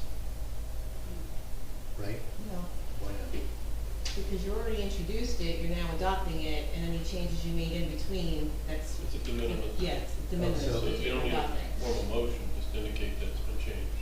Okay, so Bill is going to turn to you next, so It's good to have a lawyer when you need one, right? It sure is. All right, so, so even the council, while we all debated this, we weren't completely aware that this change had been made. So let me announce it to the public before we open up for the public hearing. There was a very minor de minimis change recommended by our code enforcement folks. And they said that the stickers, the decals, that are getting placed on the dumpsters get beat up. And they said, can we have these permit stickers put on the house of the dumpster instead of on the dumpster itself? The minimus change, we've incorporated into the language. We don't need to have a separate motion on it, but I just want to make sure everybody's aware that this small change has been incorporated into the language. Yeah, it says, shall be visibly displayed in a front-facing window of a structure on the property where said dumpster has been permitted for placement. And again, it's just, everyone in code enforcement thinks it's clear to have it properly. Yeah, Greg spoke with me Friday evening as I was getting everything ready, and said, I need to change, so we're gonna send this over amended, so. I saw the exchange, I saw that it was de minimis, I wasn't sure. Okay. All that said, any comments or questions from the council? Yeah, Mr. Clark, very, very thorough, thank you. Well, thank you. Thank you. So, anyway, I would like to make a motion to open up ordinance 2026-28, amending chapter 348 for public comment. Second. Mr. Noble? Yes. Ms. Greenblatt? Yes. Mr. Nowicki? Yes. Mayor Gubachevsky? Yes. Any comments from What if there isn't a window? Like if I have a new house going up across the street and dumpster nightmares, there's no window to place that sticker because the house doesn't have windows yet. Does it say, I don't know how literal they're doing. Well, I'm usually, just I've seen protecting other code. people permit, you know, they put it, they tacked it to the outside of the front of the building.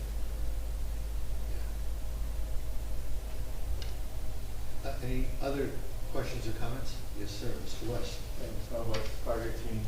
Just what is, for the non-contractor resident, what is the time frame that they can have done? 30 days. 30 days? No other comments or questions in the room? That's sure. All right, I'd like to make a motion to close public comment and adopt ordinance 2026-28, amending chapter 340. Second.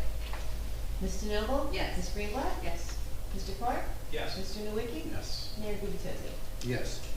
And ordinance 2026-29, bamboo and invasive species plants, chapter 120. Once again, Councilman Clark, I will turn it to you. So, where bamboo and invasive plants exist in our borough, we needed some stronger rules to control them due to the significant damage that they can cause to properties. So the ordinance now aligns with recently New Jersey law that they had passed regarding these plant categories. Very importantly, redefines the buffer zone from 5 feet to 20 feet. That's from property, sidewalks, easements, right-of-ways. That any of the bamboo or the invasive plants need to be away from these areas. It helps, also strengthens our enforcement capabilities, and it also gives the town the ability to recover any of these remediation costs through municipal liens. So if we do have to come in and step in, we do have the ability of recouping those costs. It's also really important to note that there is no grandfather. It's not like, oh, I've had bamboo on my property and so I'm grandfathered. It's like, no, if you have bamboo on your property or any other invasive species, you need to abide by the ordinance. So any questions or comments from council? In particular, in terms of the buffer zones created to various boundary edges, you increase it from 5 feet to 20 feet. Which is significant. Yeah. On small lots. Yeah, you can have, if you have a 25-foot wide lot, you officially got rid of it. It's a much stronger ordinance. Yeah. Actually, a 40-foot lot. The 40-foot is good. You would not be allowed to Yeah. have it because you can't, Yeah. you could have Yeah. maybe, well, you can't have. And I've seen some Couple of where feet. it's the same homeowner on adjacent lots, and the bamboo crosses over from one to the other. Just because you happen to own both properties on either side of the property line, you still need to get rid of them. And Councilman, you also, I know, borrowed some thinking from New Jersey State. Would you mind just? Yeah, well, some of it was the types of plants that are defined in the invasive species, yeah, little different. So we wanted to make sure that we aligned with that. Also, one of the important things that New Jersey passed in that law was they currently prohibit the sale of bamboo in the state of New Jersey. Yeah. All right, so Thank you. I'd like to make a motion to open up ordinance 2026-29 for public comment. Second. Mr. Noble? Yes. Ms. Greenblatt? Yes. Mr. Carr? Yes. Mr. Nowicki? Yes. Mayor Gubatosi? Yes. Any questions?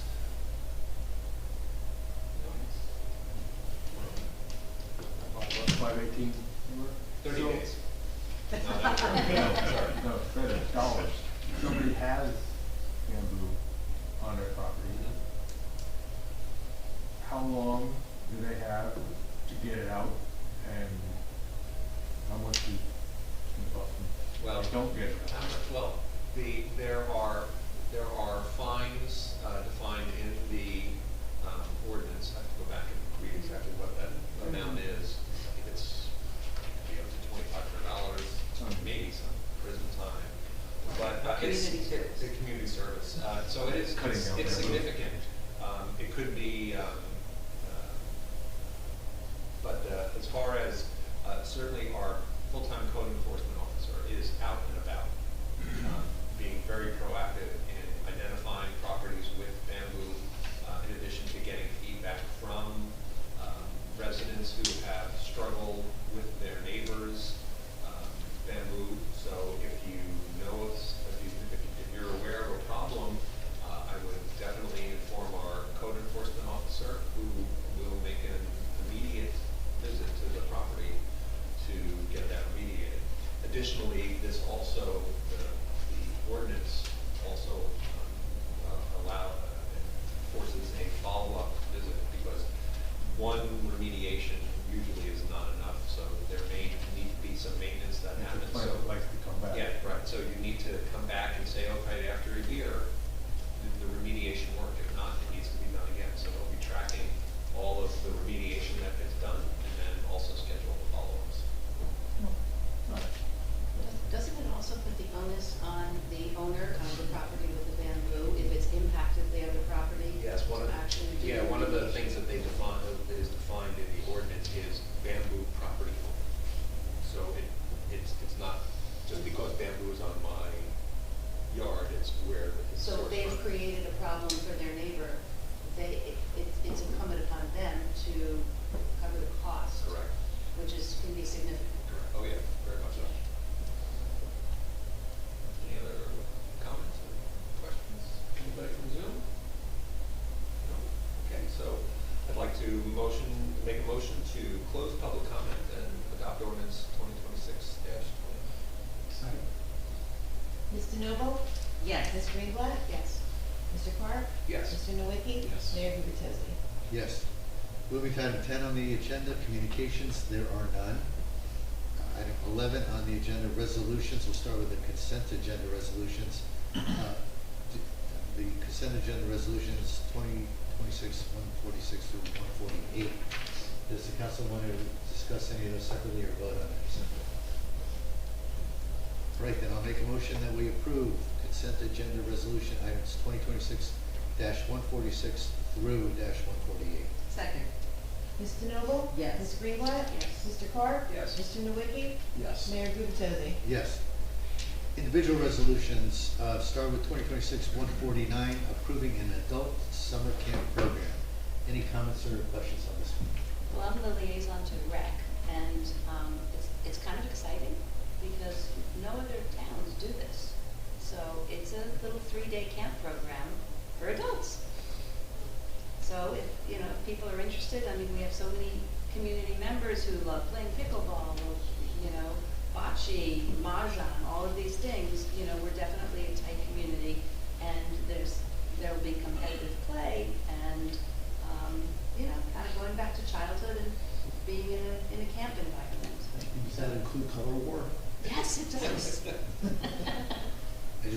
all the injuries from our seniors. I'm sure they'll sign a waiver. Exactly. I mean, they're kind of thinking people in their thirties, forties, you know, when I mentioned myself, she's like, well, we can create a golden, and I'm like, no. No, next time I keep my mouth shut. Did you mention how much it is? Oh, it's $175. Oh, It okay. includes lunch. Yeah, it looks like a lot of fun. I'm in for the karaoke. And there's no sleepover involved. No sleepovers. She didn't say anything about karaoke, I'm in. Oh, yeah, that's what I'm saying. I'm looking up the. It's apparently a Yeah. three-day program. The end of August. Yep, she can use, Courtney, it's Courtney Pappas's brainchild. She's been asked by many seniors to consider a senior summer camp. So is this something she could multiply and do multiple times in a given summer, but gonna try it once. It'll run into the evening so folks can visit downtown restaurants and perhaps bars. And it includes free beach access for those days as well. Yep, all built into the fees, and our business administrator tells me it should be very profitable. Yes. Correct, Matthew? Yes, and you're already signed up. The lunch would be like So, I think it's worth giving, Ms. Pappas a shot at something creative. If there's no other comments or questions, I'll make a motion that we approve 2026-149. Okay.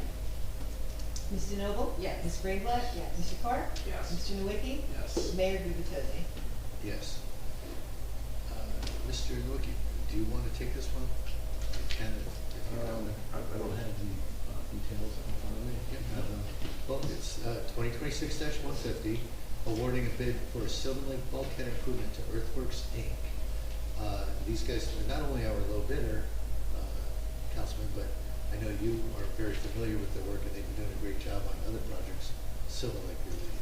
I can comment on all that. Please. So, yeah, Earthworks is the apparent low bidder for the bulkhead replacement from Bradley Boulevard from Evergreen to Madison. Earthworks is the same contractor that did the ocean outfall pipe replacement this past winter. And we've had a good experience with him doing that work. DPW has high regards as well for the work that they did. And so they actually came in as the apparent low bidder. And in reality, so competitive because he still has work to complete of the gate and as well as the restoration of the dune in the fall. I believe that gave him a competitive edge because he already has familiarity with the lake, mobilization, equipment that has to be here. So he was very competitive in his pricing. I think it's going to be great to get this work done. We mentioned earlier when Ben presented on the promenade extension, the material that is being excavated to build the wall is actually going to get transported and then used to fill in the promenade. So it's really important that this project moves along, not wait. We need to do that because we saved hundreds of thousands of dollars of cost reusing that material versus disposing of it and buying new material. So with that, I'd like to make a motion to approve the award of the Sylvan Lake bulkhead improvement to Earthworks. Second. Ms. DeNoble? Yes. Ms. Greenblatt? So I'm gonna say yes, but I have a quick question. So now that it's been we're awarding it, when do we anticipate this project is going to start? So until they actually have a kickoff meeting with the contractor and go over the details of his material that he has to order and what his schedule is to do that work, planting won't happen, final completion of the job won't happen until fall when they do the plantings of trees as well as the vegetation and the shoreline. So we don't know exactly when yet, but it will happen somewhere over this next month. So sometime maybe before the end of June, we will Yes, start. sure. High probability, because he can actually start, demolition and, earthwork, et cetera. And then, again, we want to coordinate that with what's happening down at the promenade. So there's some flexibility in that, and so we're going to coordinate that. Artheon will be coordinating that, based on those two contracts and when the one needs material from the other. That's really a key piece of the puzzle. And is that also gonna be, Monday through Friday work? Yeah, it's a standard, hours of allowable work on Monday through Friday. And if we run into a problem, we can always accelerate, give, some, consideration. But again, based on where, the houses and everything along there, we have to be careful with the noise, et cetera, what that work is gonna do. So, I'm a yes. Mr. Park? Yes. Mr. Nowicki? Yes. Mayor Gubatose? Yes. Councilor Nowicki, I'm inclined to have you take the next three. They're all awarding work to Artheon for various projects, all in around the same area. Would you like to take Yes, this? so, 2026-151 is authorizing the award of proposal for professional engineering services with Artheon, formerly CME, for Sylvan Lake bulkhead improvements, construction-based services. This is, again, this is the support services for Artheon to actually inspect the work, manage the construction that we are just awarded to Earthworks. So they will be responsible to process those invoices, inspect the work, making sure that it meets the quality standards that we specified in the plans. Any questions? Is Suburban involved in this at all? No. In this phase of it? No? No, this is nothing to do with Suburban work, because we're doing work on sewers. No, I know, I'm aware, but I thought that there was some coordination. No, with Sylvan Lake. there's no sewer work, Suburban is not working on any contracts, Okay. at Sylvan Lake currently. Well, this is largely funded from the grant funding that we've got awarded. Yes, and I think one, I failed to mention, the bids came in significantly lower than what the grant was. There's, roughly, close to $1 million that's unspent on that grant. So we are looking at opportunity to do more work along the Sylvan Lake, expand that work, as well as the lighting. We need to replace the lighting from Evergreen to Main Street, and so that would be a contracted through JCP&L, which we're checking to see if we can in fact apply that to the grant as well. And that's a zero matching grant, by the way. There is no funds from the borough being spent on that project. It's 100% state funded by DOT. So it's a great contract that I've gotten secured. So I mentioned earlier when Artheon was here presenting the extension of Promenade, we have so many different variables at play, but it's so critical that this work is happening, not only bulkhead, but work we will be doing to take some of whether it be sediment or just dirt from the lake to use to fill the promenade. So it's amazing to me how these things are all coming together, led largely by you, so thank you. Yeah, well, it's been a privilege to be able to do these projects that we talked about for a long time and actually see them come to fruition. And again, trying to minimize the impact to the public, because that's really the challenge on all of these, is construction is a dirty business. And we need to really manage closely, communicate what's happening, when it's happening, and try to minimize that impact to the travel as well as the residents here in town. So we're very aware of that. So with that, no other questions, make a motion. And the wildlife in Sylvan Lake, right? Yeah, absolutely. No swans. Yeah, the swans, protect the It's a swans. basis we see swans. Yeah, I've heard that. With that, make a motion to approve authorizing CME for the support of the Sylvan Lake bulkhead improvement construction-based services, Which is 151. which is 151. Second. Ms. DeNoble? Yes. Ms. Greenblatt? Yes. Mr. Park? Yes. Mr. Nowicki? Yes. Mayor Gubatose? Yes. Okay, then 2026-152, authorizing award of professional services to Artheon, formerly CME, for preliminary assessment and site inspection, PASI, for Sylvan Lake walking path and stormwater improvements. So we are applying for a grant with Avon. We're both applying for a grant with Monmouth County Open Space for $1 million that will help with the stormwater treatment prior to the water spilled into the lake. And so there's these things called manufactured treatment devices that you install that basically water from upstream collects into that, filters, and then goes into the lake. So it actually reduces the sediment that can actually get to the lake and minimizes it. And so there's one of these large units is going to be placed on the property, and we want to get funding to place one of these units on Avon's property across Main Street, where all the water comes down from Wessex County, Neptune Township, City of Neptune. 80% of that flow comes into the lake, and all that sediment that's collected along the way is spilling right now into our lake, and that's why we have the problems we do. So this manufactured treatment device, we're looking to get the county to provide a grant to us and to Avon, both boroughs to pay for that mechanical device. And we also want to put those on the devices at the inlets that are along Grand Boulevard that go right into the lake as well, so that we can prevent the sediment from getting into the lake. Our DPW will have to go in and vacuum those out like they do in the catch basin. That's a maintenance thing, but they have the equipment to do that. So this is just a very proactive measure that is being done as a standard from an engineering perspective when it comes to storm water and protecting sediments from getting into water bodies. So this here is a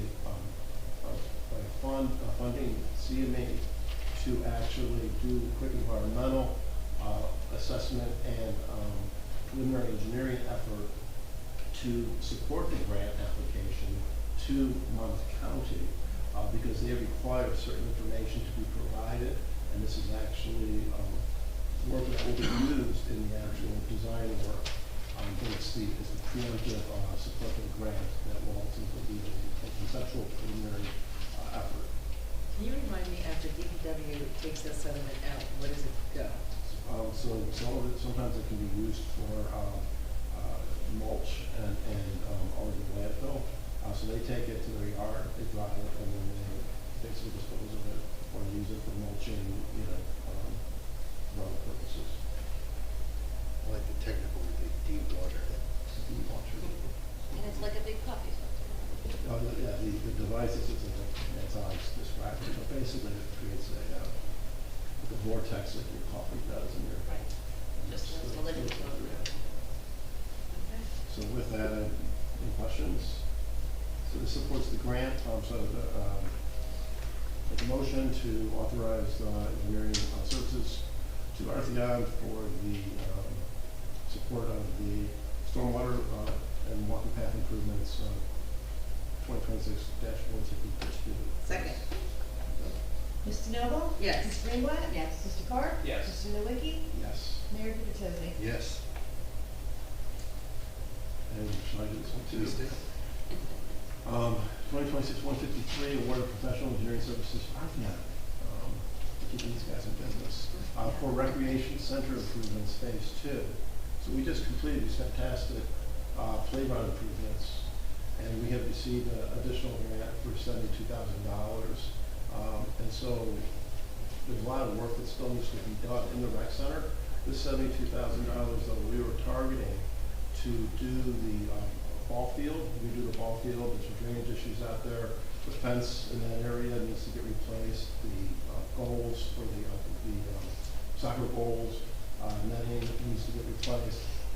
And so what we've done is asked Artheon to come up with an approach to bring the improvements that we need in that area of the rec center within a $72,000 budget.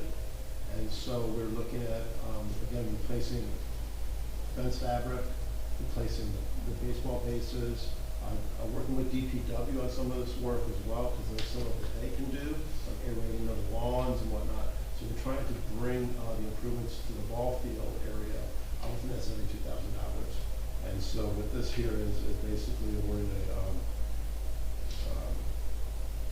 funding for Artheon to do the design of that work and be able for us to get that completion of this next phase of the rec center completed. And none of this is redundant if we go forward and consolidate with the DPW facility, right?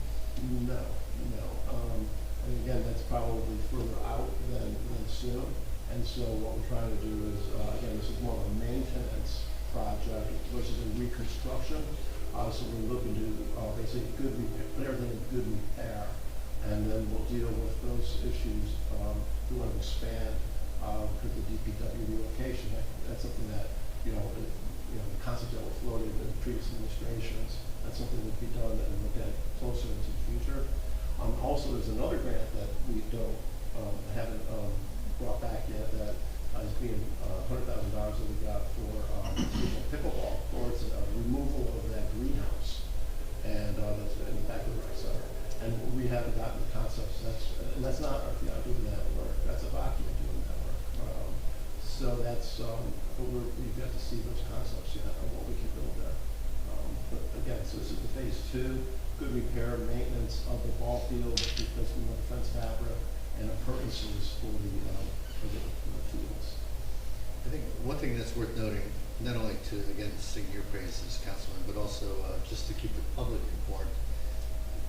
When this came across my desk a week or so ago, and I was chatting with Councilman Nowicki, we had a $72,000 grant that we were very excited about, doing enhancements to the rec center. But it was tied to a much broader project scope that did include drainage of the fields. And again, these are not regulation fields. The total spend was probably closer to $250,000. We would have had to borrow the difference between $250 and $70, and we just immediately started chopping it up, got it down to a spend of $72,000, which is covered by the grant, and the soft cost, roughly 10%, in fact, exactly 10%, that'll go to CMEs coming out of a prior authorized bond. So minimal cost to the residents. We wanted to bring this into a budgetary and take an approach to actually deliver this within the grant and not take it outside of what we were funded for. We have a lot going on. We gotta be fiscally responsible here. So with that, I'd like to make a motion to adopt 2026-153, award professional engineering services to Artheon for rec center improvement phase 2. Second. Ms. DeNoble? Yes. Ms. Greenblatt? Yes. Mr. Park? Yes. Mr. Nowicki? Yes. Mayor Guzekowski? Yes. Okay, I will take the reins once again as we get to 2026-154, authorizing temporary emergency appropriations. I believe our CFO got these to our clerk about 15 minutes before the meeting started tonight. But again, this is moving some numbers around just to make sure our budget works. Any comments or questions? I will make a motion that we approve 2026-154. Second. Ms. DeNoble? Yes. Ms. Greenblatt? Yes. Mr. Park? Yes. Mr. Nowicki? Yes. Mayor Guzekowski? Yes. Item 12 on the agenda, announcements, there are none. Item 13A, I am anxiously awaiting the administrator report. Thank you, Mr. Mayor. Just a couple things to report. I should be pretty short. The poles have been removed on Main Street in front of the Shell gas station. If you remember, they were leaning significantly for a while. J.C. P&L came and put in new poles, but they left the old poles. Verizon recently came in, removed the old poles, reattached their equipment along with whatever other telephony cables were up there onto the new poles, and now you'll see some bricks piled up. They outsource, and they have a contractor who comes in and puts the bricks back in and puts the sidewalk back in place. So just wanted to publicly thank JCP&L and also Verizon, who was pretty quick at coming out here and addressing that for us. So I know at the last council meeting we did talk about the challenge with all the wires, particularly behind homes. A lot of them are just left up there, abandoned. So we're going to tackle that next. And through this exercise with the poles on Main Street, we've been able to develop some pretty good relationships with folks at both JCP&L and Verizon regarding the type of wires that are on the poles throughout the system. The Motor Vehicle Commission will be coming back to Bradley Beach on Thursday, May 28th. If you remember, we did this before. It's the mobile unit. They'll do real IDs, which again, like last time, just contact Borough Hall and we'll schedule it. At this point, honestly, a lot of people already have their real IDs, want real IDs, but we figured it's another opportunity to do that. At the same time, you could also do your registration renewal, non-driver ID. You know, there are some seniors who don't drive but still want to have the identification. Duplicate replacement title or registration. All of those will require a appointment, but some things do not require appointment. You know, if you have old license plates that you just have in the basement or sit in your pantry, like I do, there's an opportunity to return them. But also handicap, veterans, and Purple Heart placards are available just for walking. You don't need to make an appointment for them. Matt, one more time, what's the date of the real ID? Thursday, May 28th, back at the firehouse again. It just seems to work really, really well. So. And how do we sign up for, people sign up for? Call Borough Hall. Borough Hall? Yep, and we'll have a sheet for the real ID signups. Some of the other stuff you have to go on their website, on the Motor Vehicle Commission website, for you know, registration renewal, other items that need an appointment, but for the real ID, just call Borough Hall. Which is why we've done this in the past, and again, we've noticed that more and more people are getting their real ID on there through us or driving us. Lastly, and this is something encouraging, you know, the public to continue to do. I had a call actually today from a gentleman who recognized that there was something improperly done with our beach lockers. I went up to the beachfront. I saw it myself. He was right. I contacted our Department of Public Works Director, and it's going to be addressed over the next day or two. So I would encourage the public if you see something that you think is done wrong, please give us a call. We do make errors, and we're happy to fix those errors. Again, I encourage people to either email me, call me, text me, and we will do our very best to address it. That's all from me, Mayor. Thank you, sir. Before we move on to the next item, Matt, I just want to call you out. I'm trying to let people know a lot of folks up here and down on the floor do a lot to contribute to the borough's success. And as small maybe an item as it is, those telephone poles that were leaning over Main Street for the better part of 3 decades seemed like it should have been a simple task. It was anything but. And you and I started this thing a little over a year ago. Maybe 2 or 3 months in, we contacted JCP&L and the DOT and everybody else, and it took a year of you more or less beating your head against a wall. But thank you very much, because thanks to you, we got that done. It feels good driving down Main Street and not seeing telephone poles leaning way out in the middle of the street. So thank you. Okay, we will move on to the mayor and council reports. I'd like to start tonight with our council president. Oh, wonderful. Thank you, Mayor. The Bradley Beach Tourism had a meeting today, and they had a couple of resolutions. They approved Brian Ostering, the Beetle Show, and they also approved some expenses for the Coastal Kickoff, which will be the Soccer Festival, World Cup festivities. That'll be June 10th on Newark Avenue on the beach from 4 p.m. to 7. That will include a soccer expo match with FC Monmouth, local sports vendors, huge sports equipment drive, new and gently used to benefit local charities. They'll have a DJ, and food trucks, and vendors, and face painting, so it sounds like a lot of fun. The Bradley Beach Shade Tree had a meeting on May 10th. They had numerous applications. One was 804 Hammond Avenue. They were moving a tree on private property, and they would replace it with another tree. 110 Hammond Avenue had a Bradford pear that was ruining the retaining wall, and so they're going to remove that and replace it with a deciduous tree, most likely a redbud, which is nice. It's a native tree here in Jersey. 410 Brinley Avenue, they're removing a London plane in their planting strip. It looked like it was diseased, and they will be replacing that with another tree further away from their sewer access. And then they also, 112 Ocean Park, is removing a dead cherry plum in their planting strip, and they will replace it with a river birch, another native. And for 20 Burlington is tearing down their house and raising the entire lot. So they had some gum trees in the back of the lot, and they're going to remove those. But the good news is that they'll be planting 15 trees as a replacement. 133 Lake Terrace had a dangerous tree, and it was removed.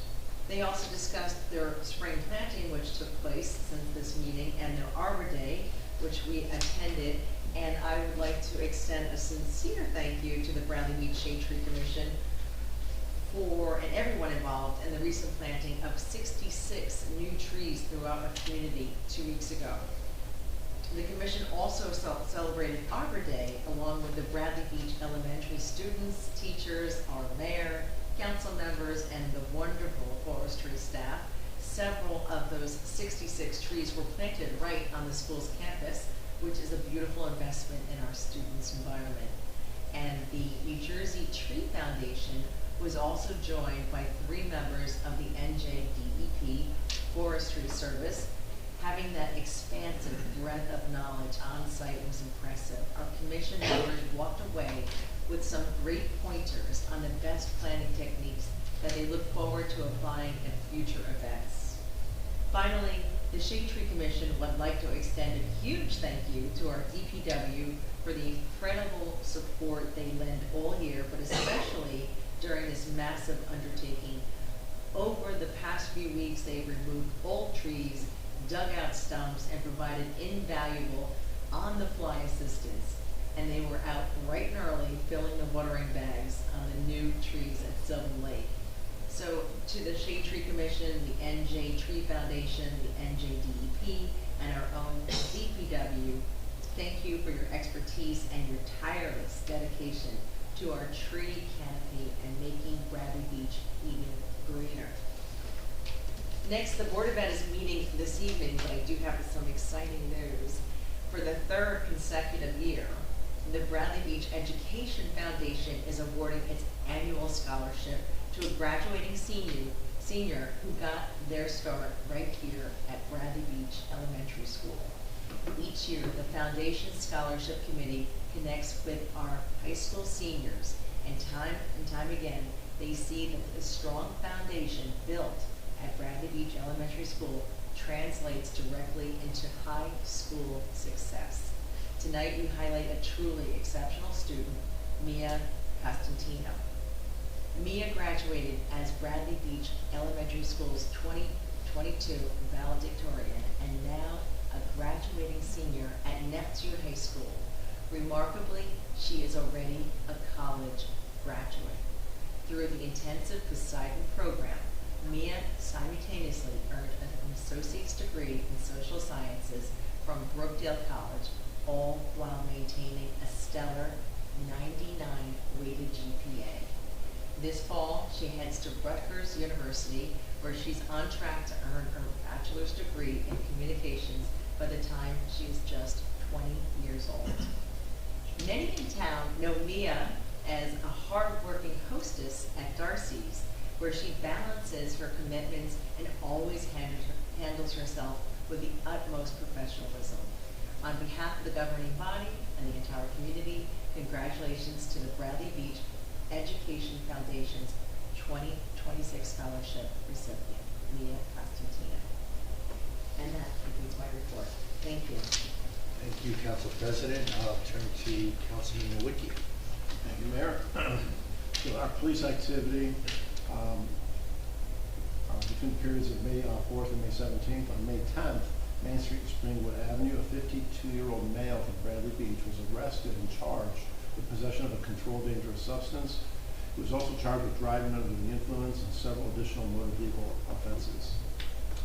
Patrolman Daniel Crow made the arrest with the assistance of Sergeant Michael Tardio. On May 10th also, at the 500 block of Newark Avenue, a 30-year-old male was arrested after fleeing from officers on foot during a field contact.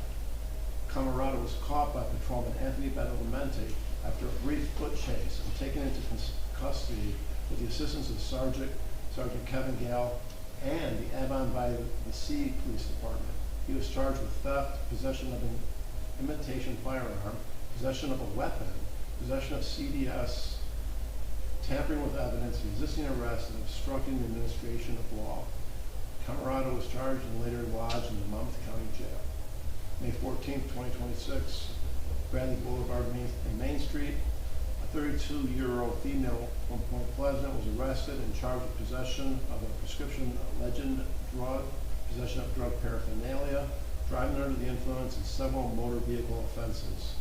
Patrolman Anthony Badalamenti made the arrest with the assistance of Patrolman Daniel Crow.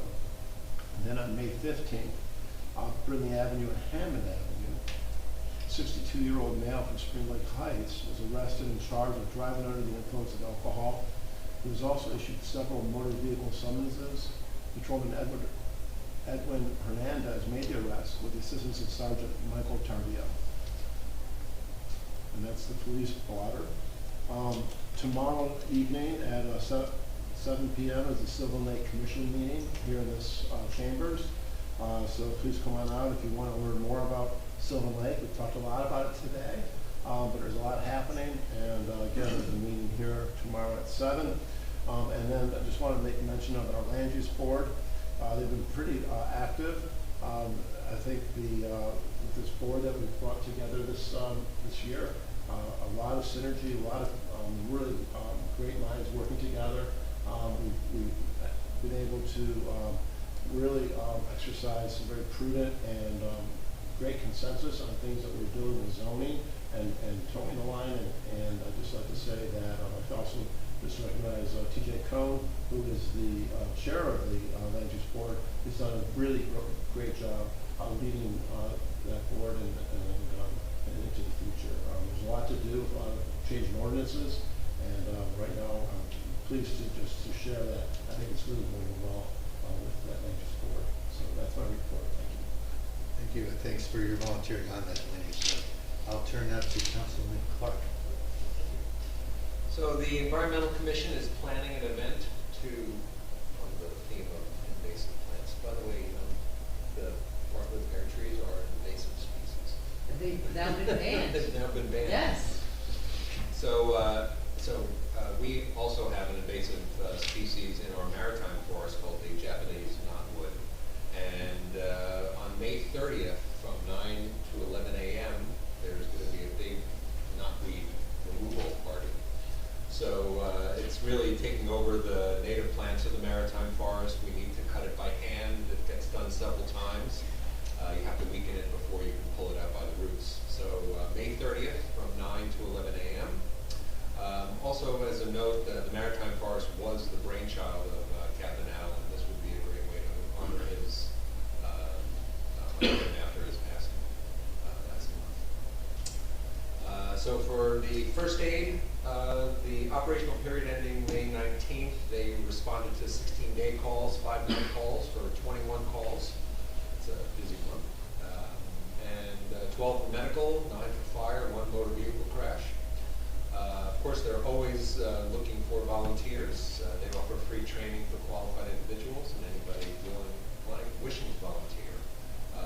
All that information can be found out on the borough's website. They're also accepting applications for their cadet program for young people 16 to 18 years old. Also, additionally, they had provided some medical overwatch for the Tears Foundation Rock Walk that we had.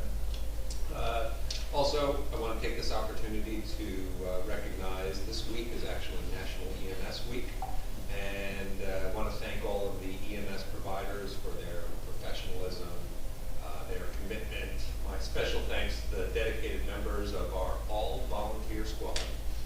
And they've been serving Bradley Beach since 1933. For those of you counting at home, that's 93 years. So they're a pretty amazing group of people. That's it. Thank you, Councilman. Councilwoman Greenblatt. Thank you, Mayor. The Arts Council has been very busy. They've met May 11th. They also met yesterday, May 18th. They're very busy planning their first annual Arts Fest scheduled for Saturday, June 27th at Riley Park. Begins at 12:30 and running through 10 p.m. It'll be an afternoon of live music, interactive arts, dance programming, ballet performance, a gallery opening at Posh Real Estate, and an after party from 6 to 10 at Uva's featuring Sea and Sky songwriters. And among the songwriters is our very own James Maddock. So a call to local Bradley Beach artists. There's still time to participate in the visual art exhibit. Home is where the art is at Posh, which runs from June 27th to July 4th, and an artist opening reception on the 27th, the same day as the Arts Fest. The deadline for submissions is May 31st. Volunteers are needed to help pitch in on the day of the Arts Fest. Please reach out by email to the Arts Council, to their Arts Council email, which is artscouncil@bradleybeachnj.gov, or let me know. No experience is required, just enthusiasm for arts in Bradley. And don't miss 2 new workshops, Ballet for Balance, June 9th and 17th from 10 to 11:30 a.m. at the Fire Hall. Open to all ages, but designed to build strength and balance through the lens of ballet.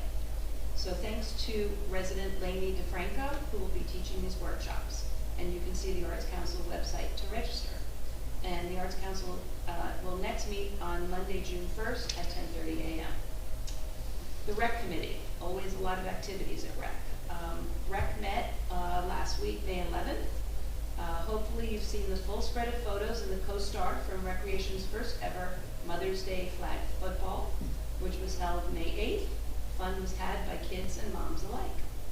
And next up is Father's Day kickball, Friday, June 19th at the Rec Field, 6:30 p.m. A $20 entry fee includes participation, t-shirt, and a meal ticket. See the Rec website for details and registration. The Senior Club's next meeting is May 27th, noon to 3 at the Biazzi Center. Mahjong Open Play continues every Friday, 1 to 3 p.m. at the Biazzi Center. New in the Neptune City location is Zumba. Wednesday evening, 7 to 8 p.m., $10 at the door to participate.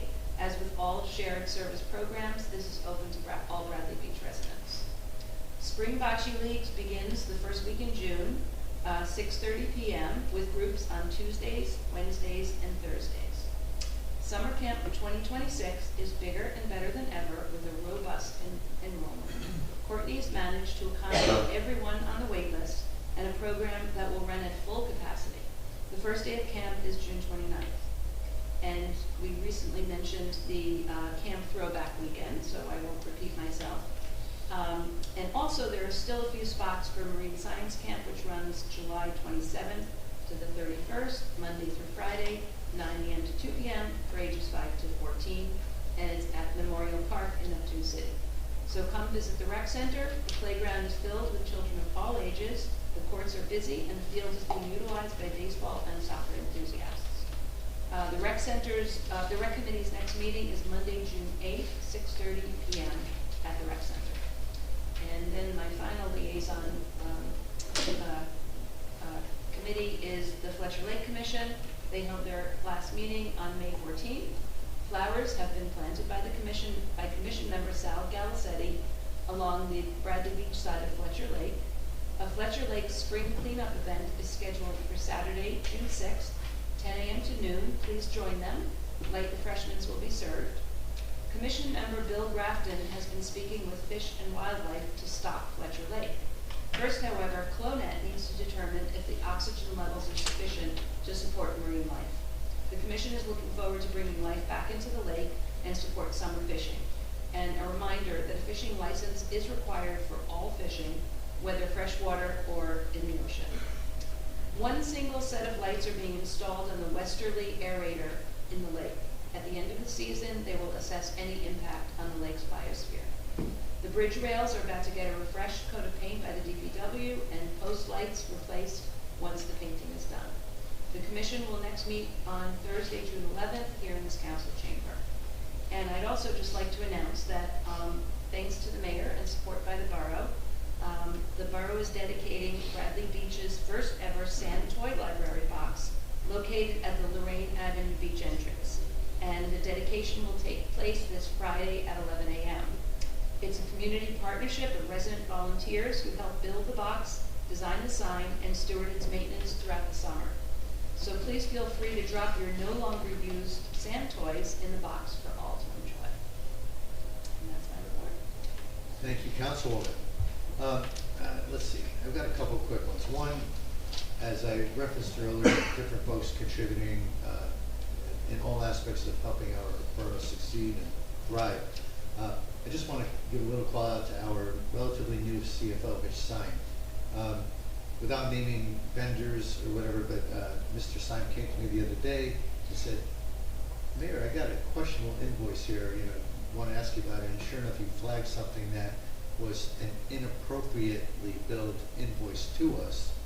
And he had the awareness to not just, stamp his name on it and pass along the invoice. And he helped us avoid spending $22,000 for something that was inappropriately billed to us. So he's not here, but I tip my hat to Mr. Simon. He's just been a great addition, helping us every day, working through, helping us clean things up, get things operating even more efficiently. Wanted to also recognize our most recent probationary officer, Samuel Forgate. Very impressive young man. Terry, I know you and the chief think very highly of him. Very And much so. I don't know if there's anything else you'd want to add, but I thought it was great having him and the support from the PD and his family here tonight. No, he's a really solid guy. He's proven himself as a class 1 and class 2. He's definitely stood out amongst all the recent people that we've had.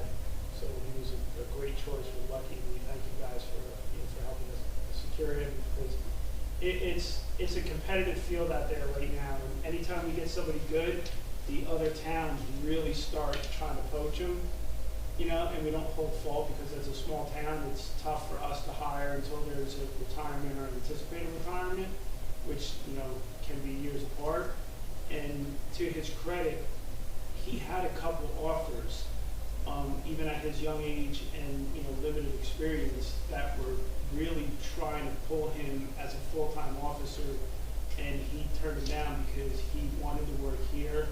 He made it clear that this is where he started and where his brother, he actually has a twin sister who also worked as a class 1 with us. She was offered to go to class 2, but she opted to go to the Coast Guard, and is actually doing very well there. But, he turned those other places down, anticipating that there might be a spot in the next couple of years. He was willing to wait a couple of years, whether it's, some of us are, hitting that 25, 30-year mark, and things are possibilities down the road. So it was nice that to get him in, because he wanted to stay, but it's tough to hold that line when so many people want. I've learned from you and the chief how competitive a market it is, and the fact that he's such a star in making, and that we were able to retain him, largely thanks to you guys communicating, keeping us aware of the opportunity to bring him in full time. So thank you, and thanks to the chief. Yes, thank you guys. I want to mention a couple things from the library. They always give me a list of 1,000 things. It's an amazing program that they put together every month. But just coming up over the next few days even, tomorrow, May 20th at 1:30 p.m., Social Security and Retirement Income Planning Workshop. Anyone interested in planning for Social Security and retirement? 1:30 tomorrow. Also, on Thursday, 2 days, May 21st, 3:45, if you have children in kindergarten through 4th grade, and those children want to practice their reading, they can read to a dog, which children love to do. 3:45, that's on Thursday, the 21st. A couple more quick ones. There's a yarn club meeting on May 23rd, that's Saturday at 10 a.m. And on May 27th, as well as June 3rd, June 10th, 17th, go back, check the website if you're interested in learning Marjan instruction for beginners. The first one, again, Wednesday, May 27th, and then there's a series of other days. What's Is there an R in that word, Marjan? I don't know. Mahjong. I've never played, nor have I ever announced it very well, but it is what it is. 250th anniversary for the country, we are in the process of recognizing. July 4th will be the official day. But coming up on May 29th, 9:30 a.m., we're actually going to have a 250th anniversary sign, flag rather, provided to us by the county. And we will do an official flag raising that morning at 9:30 in the morning, May 29th. Public is welcome to join us. It's going to be brief. Maybe we'll have some, Kool-Aid or refreshments, but it's largely a photo opportunity to tell the world Bradley Beach is recognizing our 250th anniversary. County Commissioner Director Tom Arnone will join us, and the County Clerk Christina Hanlon will join us. So that'll be fun. If you're in the neighborhood, please stop by Riley Park. And then maybe most importantly, certainly for me and others here in the borough, Michelle Wiley planning this, Memorial Day weekend is almost upon us, and the forecast suggests rain. So I've already been getting questions, what do we do in the event of rain?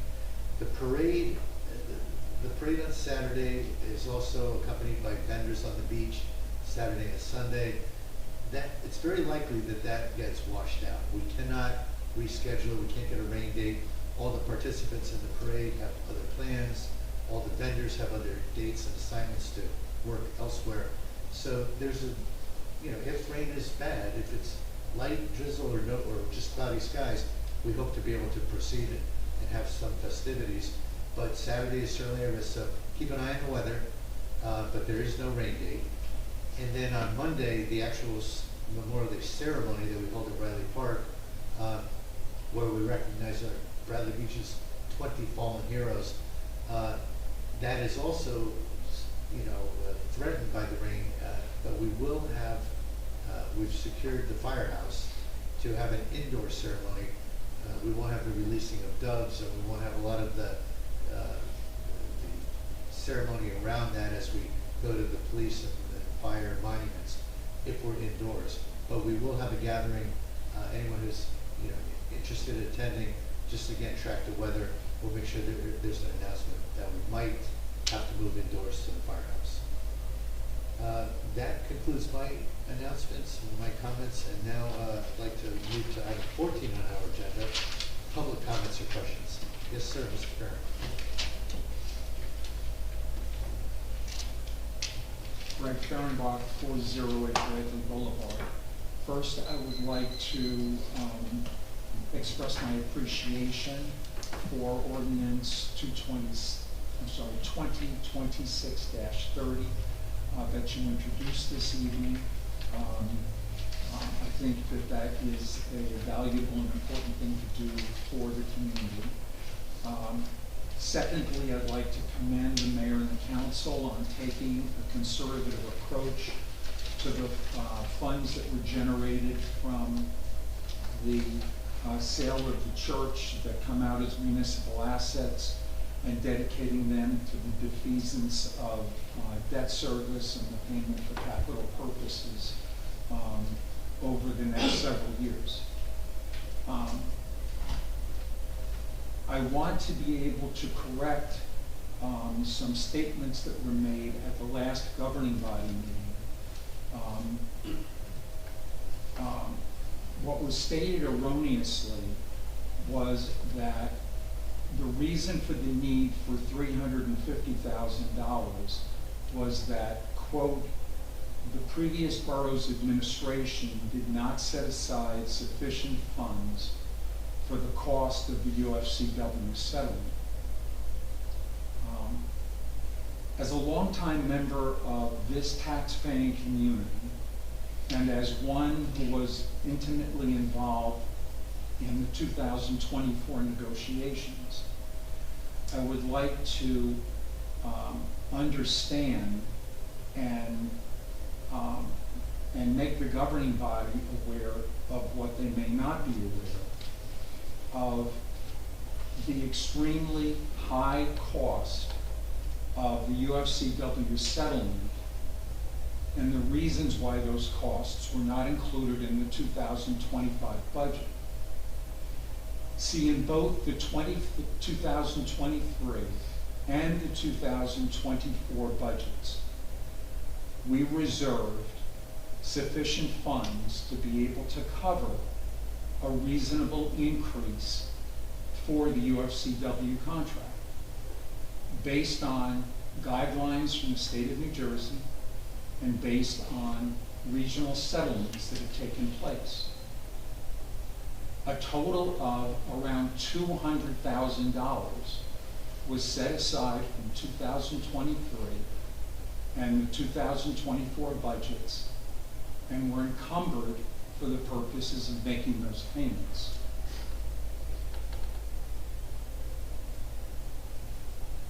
However,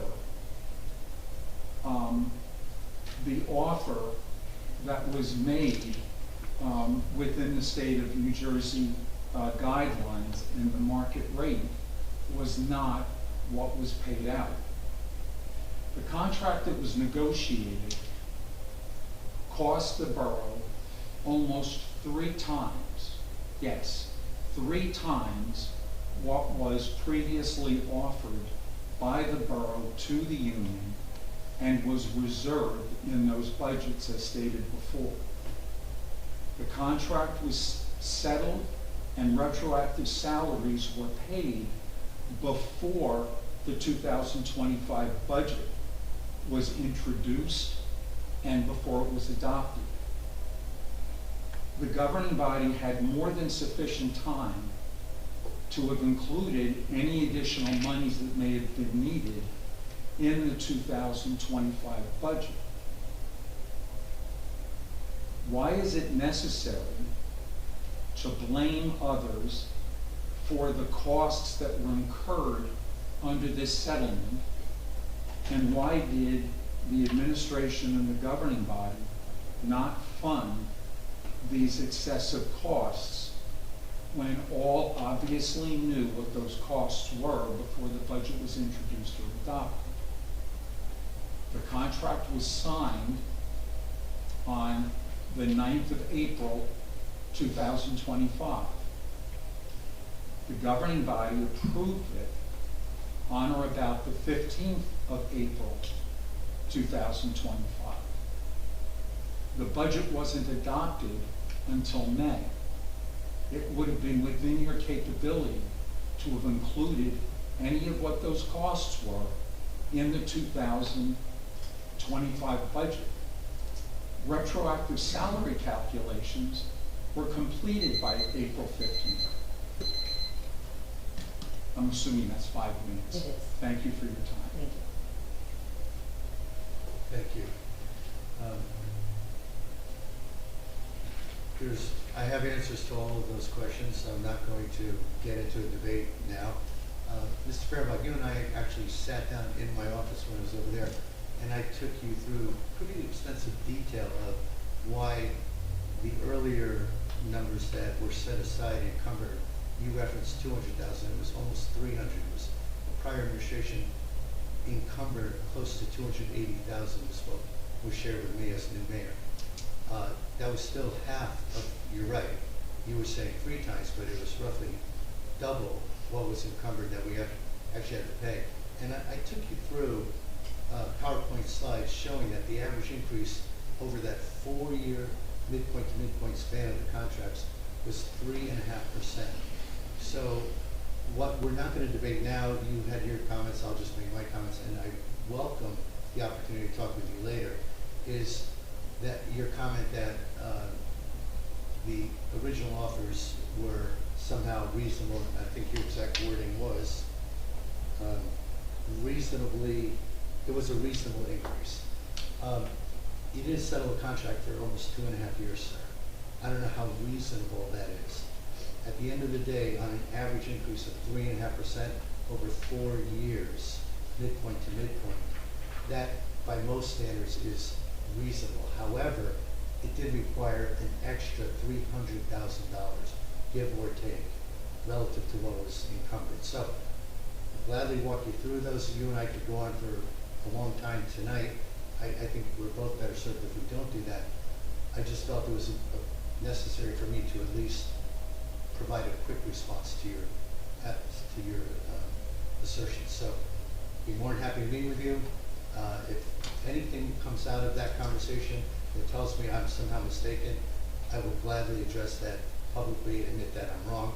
I know I'm not, but I will gladly address that. Yes, sir, you'd like to make a May I comment? just respond? Please. There are several things that I probably would like to go over with you, but when you have essentially an 11.5% increase in 2023 and an 11.5% increase in 2024, and you have a regional settlement level of about 3.5, and you have a state set of guidelines of 2%, that comes to approximately 3 times, nearly 3 times what was a reasonable offer. When you give a union more things than they ask for, it's very easy to reach a settlement. And when a union believes that they're going to be able to do better in the future than they are in the present, they're going to bide the time to be able to do better in the future. Thank you, sir, and we should talk so I can show you why I disagree. Yes, Ms. Madden.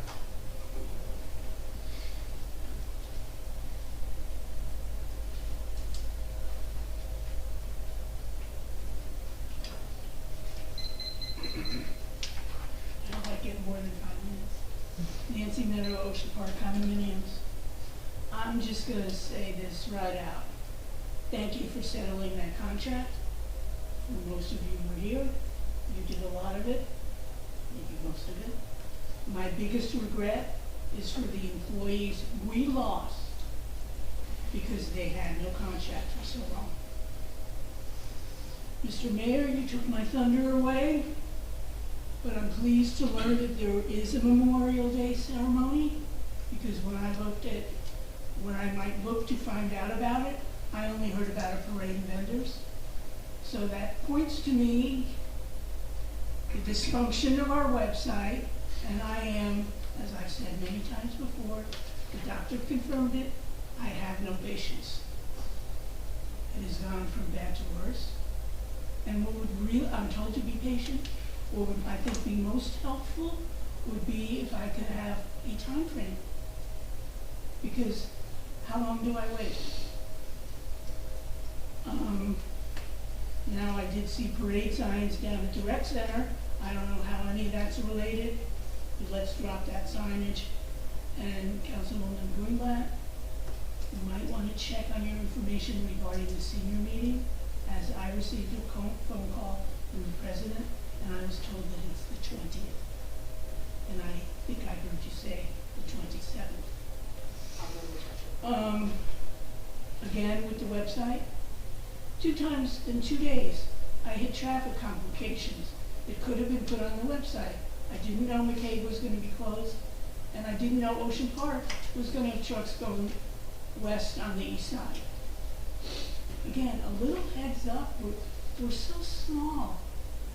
Great that you're working on the promenade. Can't you just work on these little things? And for years, well, how many years? How long have we had handicap lockers? 4 years? It's my understanding the ramp's one purpose is for handicapped people.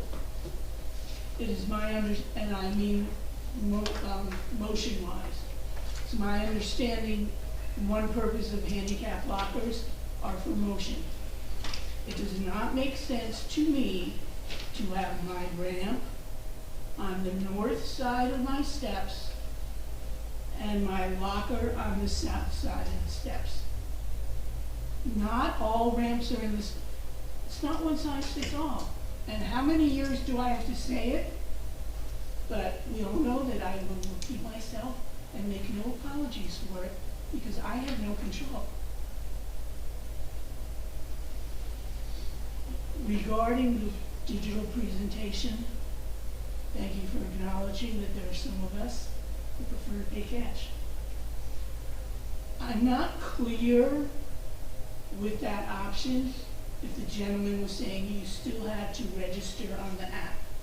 So if you just want to get a season, I just literally would like clarification. And I really wanna, well, strike is good, but they get costly. But I really wanna point out that we were told Browning Point was free. Calculate the fees he paid them every year.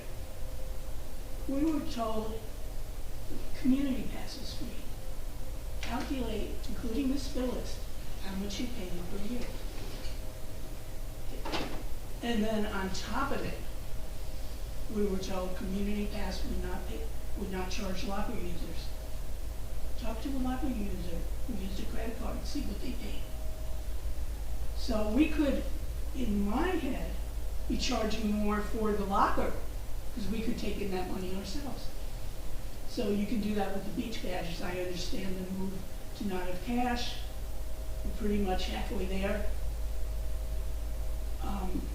And I know you will pass this, and I think it's a bad move, and I think it will cost us a tremendous amount of money, maybe not the first year, but again, how can we reverse what's now become practice? You can't.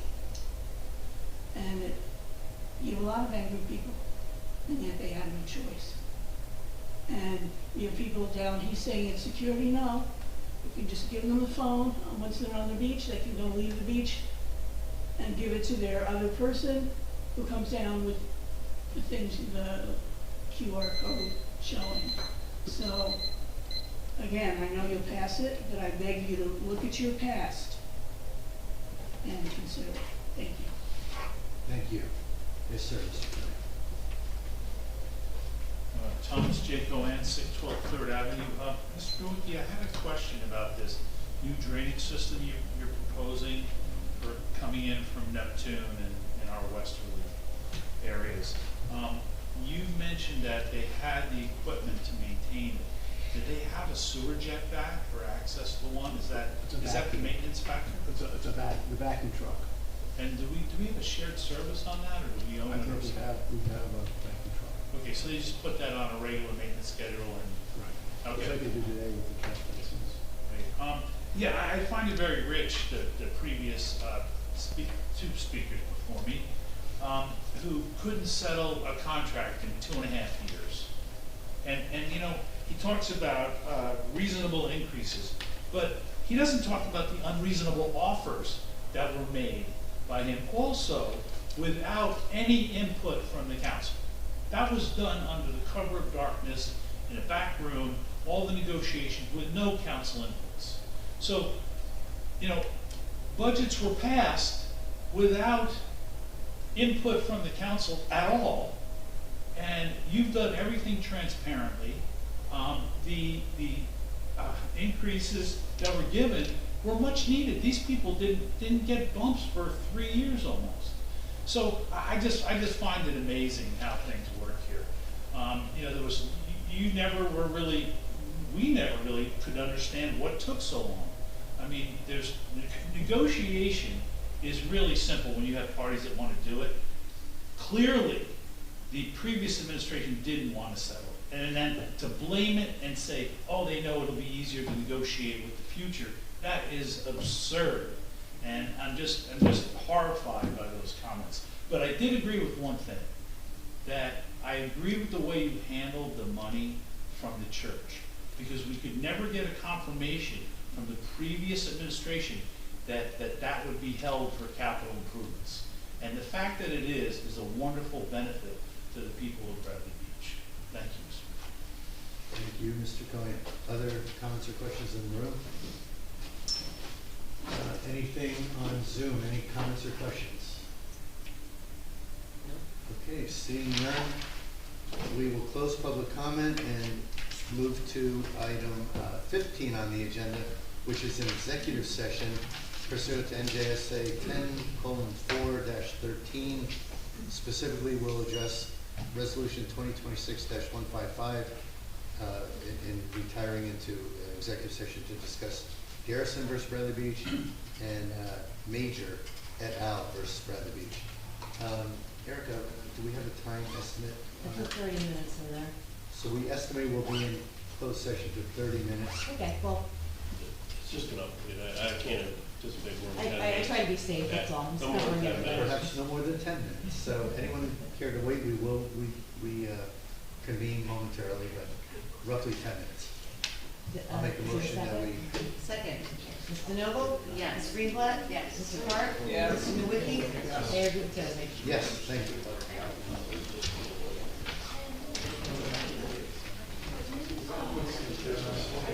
I know, right? Thanks for being here. Pleasure. Thanks for the nice comment. Hi, I'm Carolyn, her daughter. My sisters.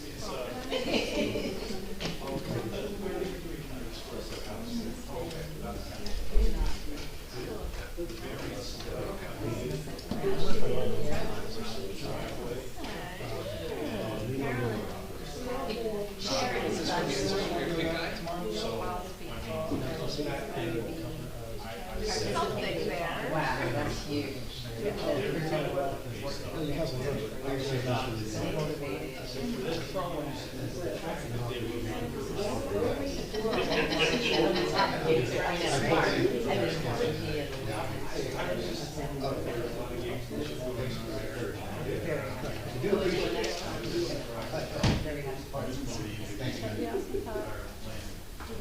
She wasn't really exposed to this stuff.